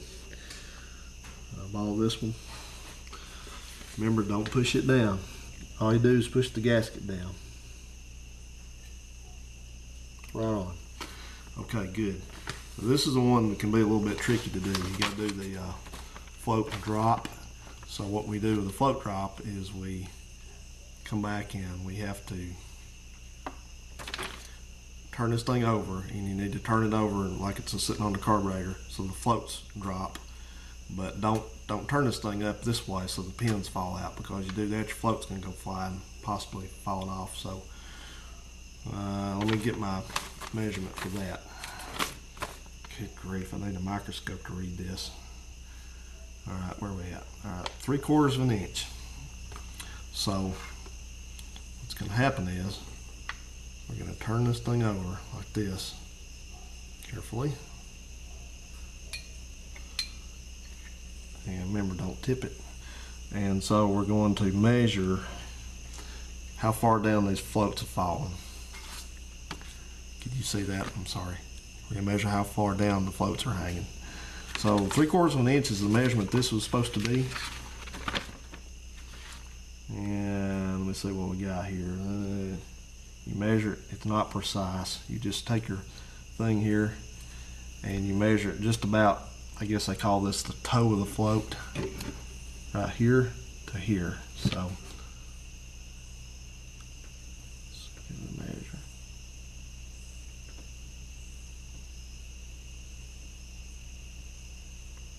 It's right on. That one's right on.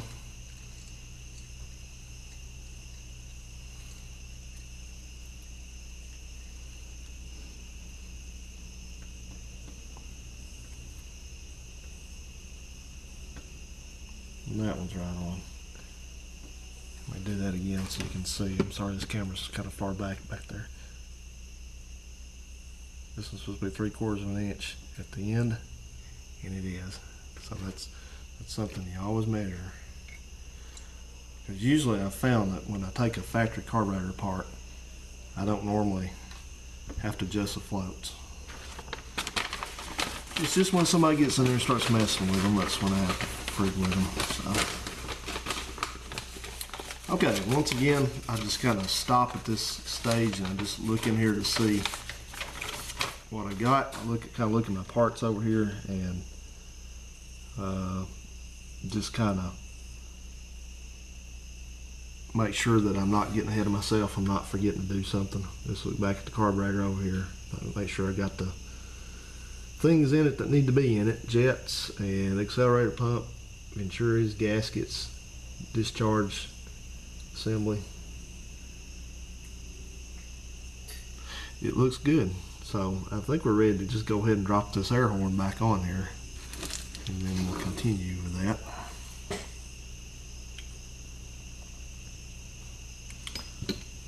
Alright, so I'm going to move my air horn back over here. Move the carburetor here. Whoops. Get that out of your way there. Alright, so. Trying to never rush stuff like this. Okay, so what we got to do here, this is a little bit tricky because you have this accelerator pump, which is kind of, hey, that worked, good. And it'll stay there. So you kind of want to go straight down with this, and if it binds up, you need to come back up with it because you got two of these tubes up here. They have to go straight through the holes that they belong in. So you don't need to be bite, beating on it. It either goes down on there or it doesn't. So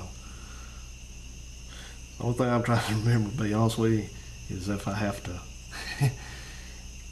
if I can put all this linkage stuff on with the carburetor together, I think I can. So, all right, so we're just gonna floats are hanging down. We want to try to go straight down here as much as possible.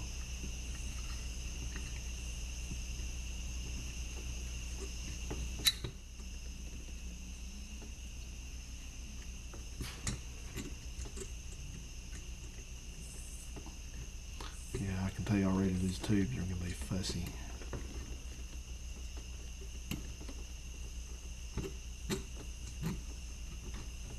There we go. You know it's down in the right spot because you look right here where I showed you initially. And they sticking through these little holes. Now I noticed something on this carburetor that I don't like the looks of, and it's not it's not a defect. It's not something's problem with it, but these tubes right here come up right adjacent to where the air cleaner seal is on these, which I noticed I didn't include. I've got the old one, but it's not in very good condition. But if that thing gets out of position somehow, which the old one was kind of warped, but if it gets out of position, it could potentially block these. So you need to be cognizant. If you've got one of these old engines that use this carburetor, you need to probably be kind of conscious of that. So what we're going to do now, we're just going to go ahead and start bolting this thing together. Now, I'm just looking at it. I'm just kind of making sure that it's sitting level. It is, because if it goes down, it doesn't sit level, it tends to tell me that it's binding on something. So that looks good. So we need to now remember, let me look at something here. Just make sure that, yeah, I think we're fine there. Should be good to go. We need to remember that our screws go in certain positions, and I'll outline those for you again. Any of these around the perimeter that are not raised, take the short screws like this. This one, this one, this one, this one, this one, this one, this one, this one, so forth. Okay, you've got one, I believe I told you that the mid-length screw goes in the back. I'm sorry. Mid-length screw, which is this one. Forgot myself, goes in the front in this big hole right here. Alright, the longest one goes in the back. That's that one, goes right here. See how far this is raised up? I'm telling you, it's easy to get these wrong, man. So, remember I got one I got to put my tag under. So we're just going to just run them down lightly. Because you don't want to warp an air horn. We're going to skip that one for now because that goes under my tag, goes under it. And just run it down lightly.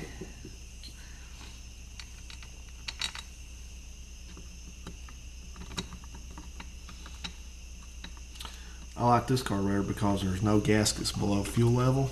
I got Holly. Everybody loves those Hollies, and I don't dispute that they're probably a good carburetor if you like them, but it's the bad thing about Hollies. Hollies has got gaskets under fuel levels, so if you go to change jets, you got to dump fuel. The only thing they really got going that's, as far as convenience, in my opinion, is that it's easy to adjust the float level on them.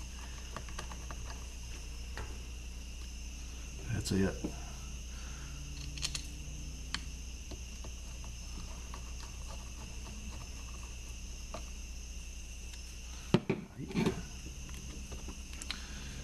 One more short one there.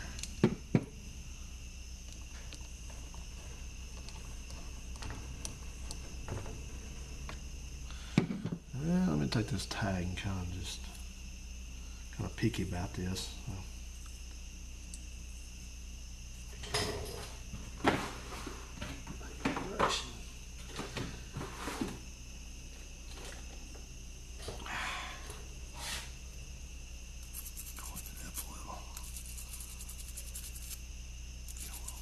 Dirt and debris there.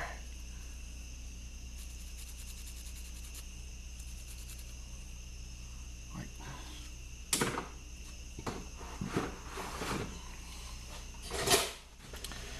Right, it was under the right rear one here, like so.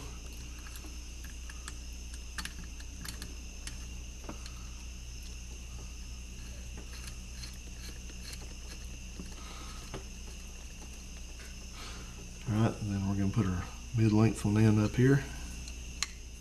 Just drop it in.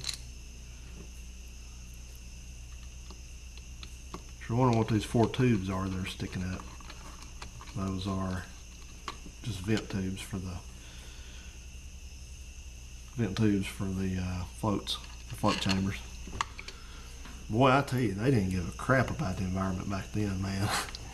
You know how later on carburetors had to be hooked to a charcoal canister and all that crap, and you didn't want any fumes coming out, gas fumes coming out into the atmosphere. But these things, not only, these are vented inside the air cleaner, but if you look here, they've also got little ports right here, 2 larger ones in the front, right over where those tubes are, so it just goes right out to the atmosphere. Like I said, I'm just going to snug these. This is just part of having an old car. Occasionally you want to come through and just as part of your maintenance regimen, you want to just put your screwdriver on these and just snug them just a little bit. But life with the carburetor is that they're always going to seep some gas. You're always going to smell a little gas. They get dirty and dungy, and it's just the way it is. So don't be so, you know. The only problem we have when you have a carburetor is dripping gas. That's a problem, but otherwise, don't sweat it. All right. That. Okay, now comes the time that we have to drop in our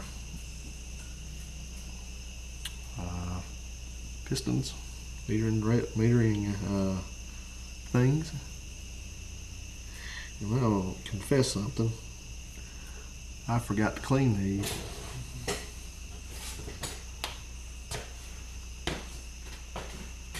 But that's okay, because we can just do that right now. And all I'm going to do, I'm going to take a little bit of steel wool and lightly just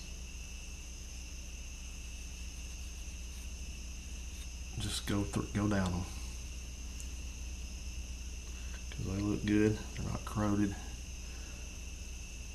So that's all you got to do to them. And then keep the spring where it needs to go.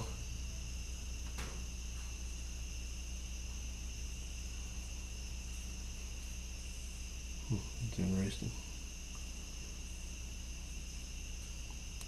Yeah, okay. And then what I'll do is just pull that out temporarily, but I got my carb spray. I love this Berryman B12 Chem tool, carburetor soak and throttle body cleaner. This stuff is strong stuff. And whatever you spray it on, it cleans it. So okay then, put the spring back in. They are not side specific, so we can just drop it back in. Be careful doing this, and don't put it backwards like I just did, idiot.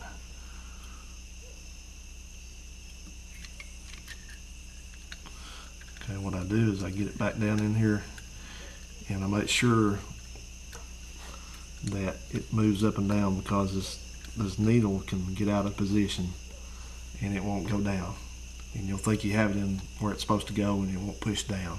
So see how that's moving? Let me do it for you this way. See how it's moving? That's good. So now what you want to do, you want to get the correct cap for it, the little hat, and just kind of keep it pushed down as much as you can. Slide this guy, not to tear something up there, slide him over. Get your screw. And screw it. Screw it, I said. Screw it.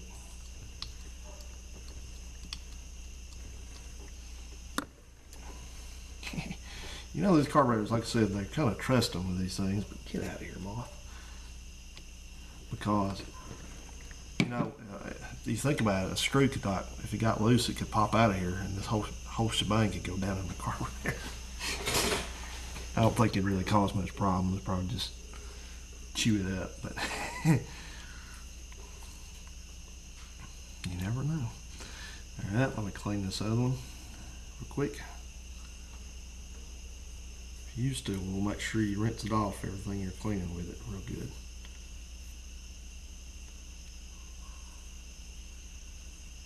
Don't be rough with these things. And always watch, make sure they're straight. Make sure they're, I'm sorry, I was doing that kind of. Make sure these things are straight, and sometimes when the carburetor's got a ton of miles on it, they may tend to start wearing up here at the top. Start wearing through. These look fine, but this car doesn't have that many miles on it. But the AVS I rebuilt a couple of years ago, it had a ton of miles on it. I had to actually, I couldn't get any more primary rods for it, so I had to end up converting them over to AFB rods, which you can do pretty easily. Okay, let's finger test this. It is not, see that, it's not going down. So we just kind of maneuver it a little bit till it finds a sweet spot. There we go. Whatever you do, if you're naturally a ham fist and you like to force things to do what you want them to do, a carburetor is not the thing to be doing that with. So you need to channel your gentle side, your soft and gentle side. You need to channel that while you're working on carburetors. Just remember that, please. Okay. Why do you look different? There we go. All right. It's not because you're different, it's just it looked different initially. Okay. I know there's folks as high as possible. Because, hey, tighter's better, right? That screw is not real happy about going back in right there. You can always tell when stuff's starting to be a little bit obsolete, like this carburetor. This is, like I said, this is the, whoops, he changed over again. This is the old style AFB, as I mentioned more than once. So stuff is getting a little bit, kits aren't as readily available as they were and all that good stuff. So, all right then, let's review. The air horn's on. And these primary jets, primary rods are in. I'm looking back over here at my material pile. And I think what I'm going to do now is I'm going to go ahead and put the fuel inlet back in. Now, what did we have in here that we don't want to forget? That little mesh screen there. Now this thing doesn't have a thing in it, but I'm going to spray it anyway.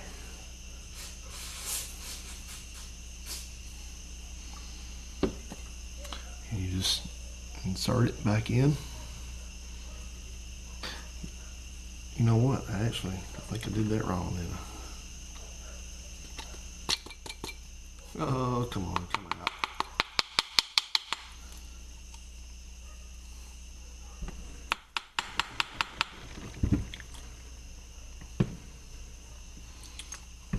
I think I sure did. Well, it wanted to come out. Hang on.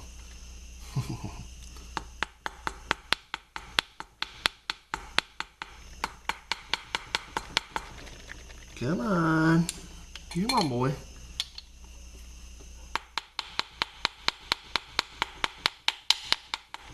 It's a blooper. We'll do this on the bloopers. It's trying to come out. I want that to drop out, though.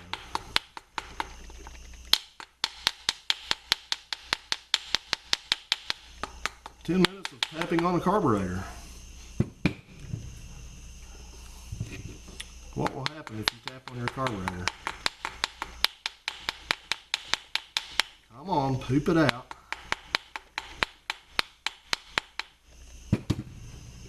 Now, if I didn't want you to fall out, you'd have already been out.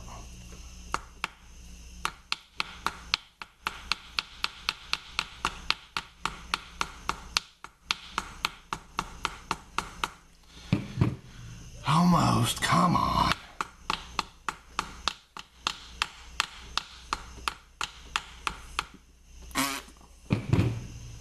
For the love of carburation. Crying out loud already. Something away there. What I meant to do is I meant to put this thing in. It was stuck into that thing, I think. So anyway, next up we gotta have a seal for that. So it's in this. It's in your kit. And this thing has a big spring in it, and I don't know why in the world it does, because I don't need a spring. I think some of these had another piston over here on the right side, but this one doesn't have that. So anyway, clean this thing up. This is where the fuel line connects in. And you got a little seal for that. Just run it on there like that. And then push this thing in like this. This is what I meant to do. I had it backwards. Like that. Crying out loud. Just run it in. There's always something in it. I'm just snugging that thing down because I'll tighten it when I put the fuel line on. Alright, what do we got? Next up we need to do the Let me look at my stuff over here.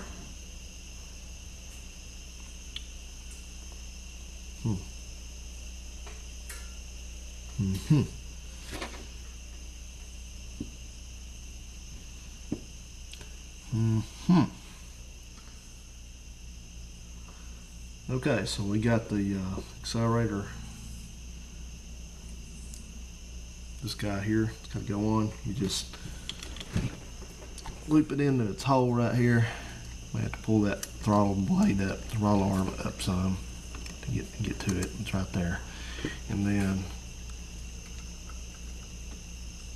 comes down, and this is where your little S-link goes. Does anybody remember how this S-link went in there? I'm gonna look at it. Okay, when this thing is bolted in here, the hole in the arm up here is further inboard than this rod is. So that tells me that this S-link, the top of it, has to bend towards the rear. So I'm going to put it in like this.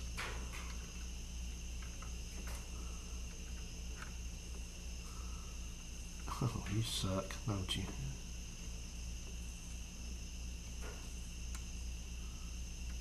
I like to curse about stuff like this, but sometimes it just helps.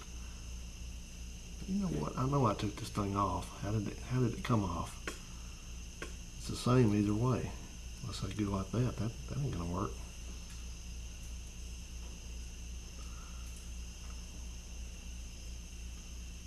You bastard.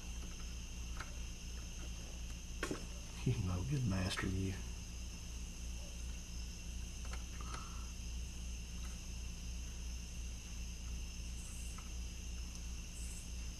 I have an idea.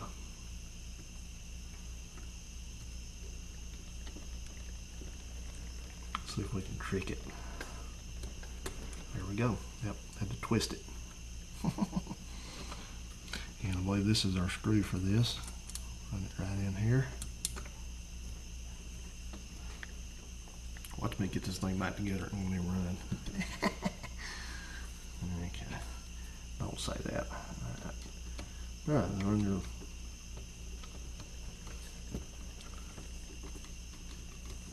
This screw right here, this is kind of a weird screw. It's got a little thick head on it, and it's sort of like a taper thing going. So you have to make sure you got this arm positioned correctly before you run the screw all the way down, or you'll think you got it tight and you don't. So I just noticed that. All right. So here's what I'm talking about. I know this is the longest ass video ever, but this, if you have to think about how to put this, is where you have to do some critical thinking. You just have to figure it out on your own. I get kind of impatient with people when they ask a lot of questions sometimes, you know, because I think this is just look at it. I tell people just look at it. It'll come to you. And I have to realize that some people it just won't come to them. They're just not visual. But what it is I'm gonna take my pointer.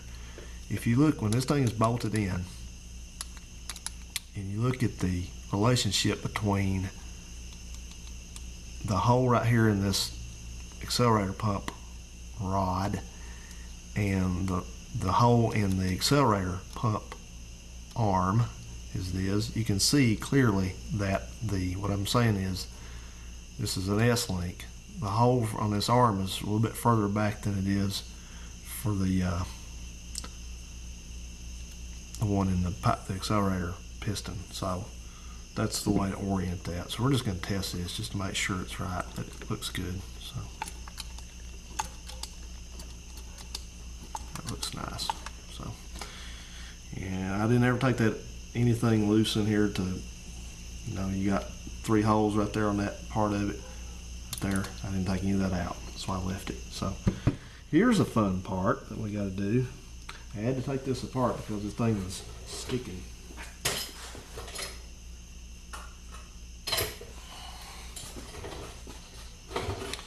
And that is, we have to put this choke rod and all that back together. You know what? I don't exactly remember how it went back together. Shouldn't say that. Alright, I can look at my diagram. To see if I do, I have to stop this and have a look back through my video.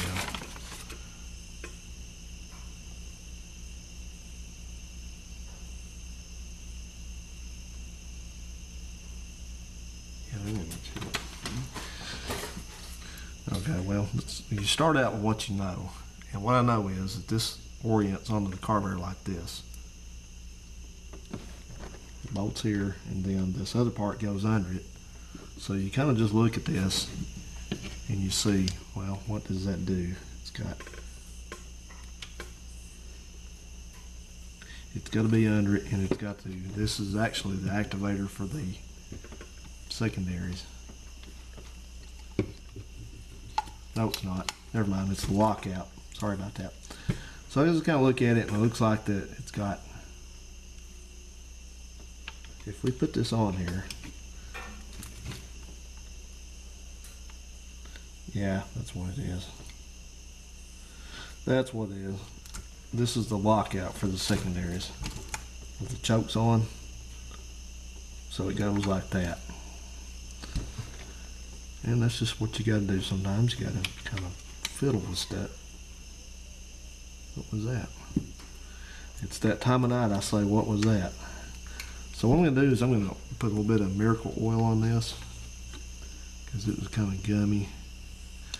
And this may be one of these things that you gotta spray and clean periodically on this. Don't know yet. Put that on. Hope it doesn't fall off. And then this has got the a screw going through it, and it looks like it's, excuse me, what that was. It looks like it's got not really so much wear, but it looks like it's been running a little bit dry. Looks like that's kind of a spot right there.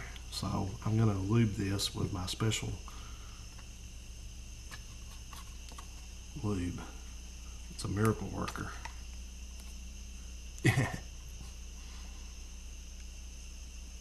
Just a little bit.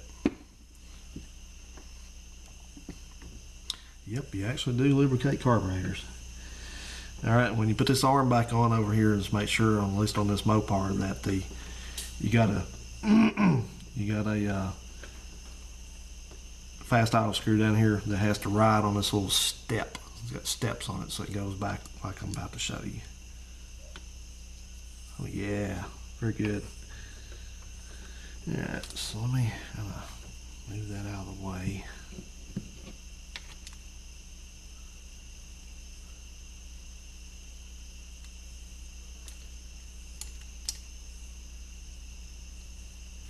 I'll have to kind of stare at this. Yeah, okay, that's right.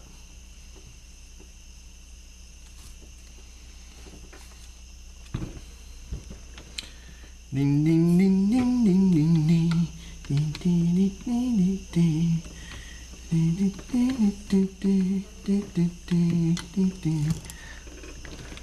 This is a stepped screw. Oh yeah, it's working pretty slick now. Good. So anyway, what happens here is the idea is that when the choke is on, it blocks out the secondaries, because these are mechanical secondaries. That means over here and all this stuff, which I never touched because, oops, sorry. Anyway, all that's to activate the secondaries. See how it's mechanical? There's no vacuum on it. So anyway, the purpose of that is to keep the customer from trying to activate the 4-barrel when it's cold. Because you know, there's people that would, back in the day, I'm sure they would just take off from their house and punch the damn thing. Or try to. So anyway, this has got to fit back in this. This is what I monkeyed with the other night. There it is. Good. Okay, take that screw out, and then we had remember we had this little thing I said, remember how this goes in here.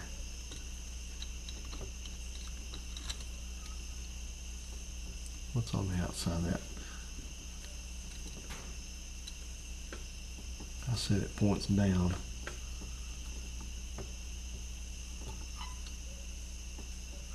So this has to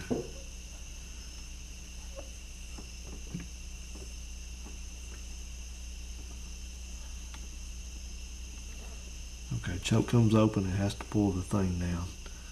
That's backwards.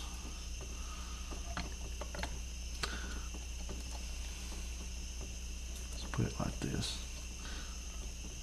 It won't go like that. So I'm having to visualize this a little bit because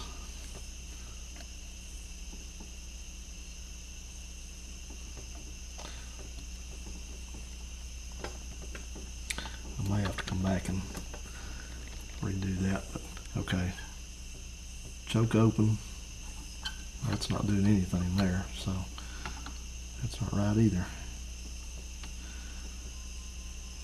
What it is, this little thing I'm monkeying with, it's a little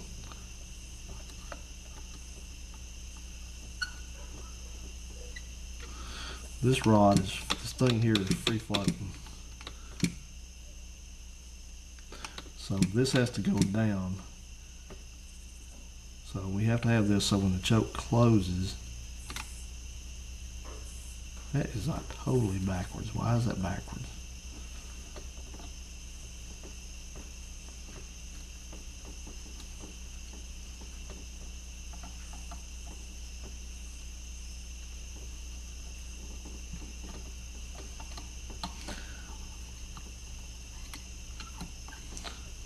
Alright, choke closed. That's interesting.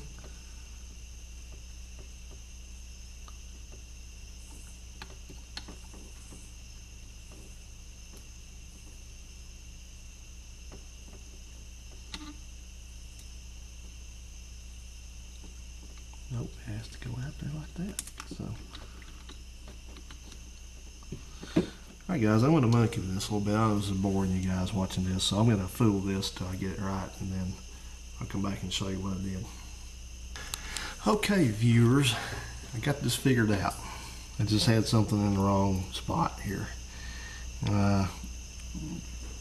What I'd done wrong was I had this lever, this rod coming up. I had this pointed over here, and it was supposed to be that more forward. So what happens is when the choke goes closed like this, then it's supposed to set your fast idle cam down here.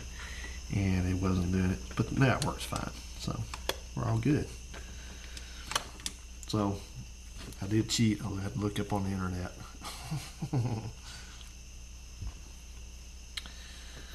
Okay then, so all we got left to do is we need to come over and put our pull off back on right here. It's pretty simple. It's got a little guy here that comes in,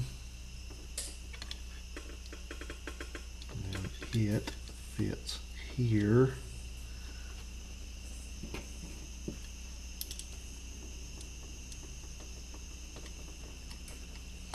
Technically called your vacuum brake.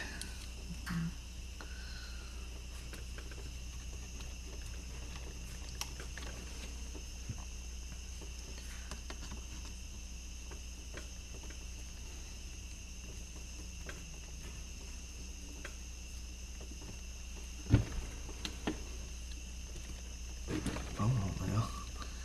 Gee whiz.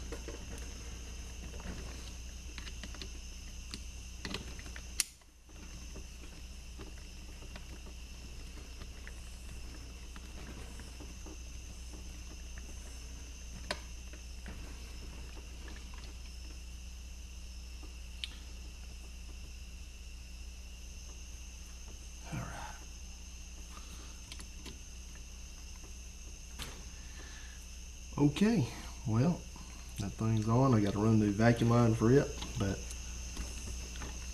I think I lost my washers off the screws. I got to tighten those the rest of the way up. They're kind of, guess I got a little bit of crud in there. But that is it, guys. That's how you rebuild one of these.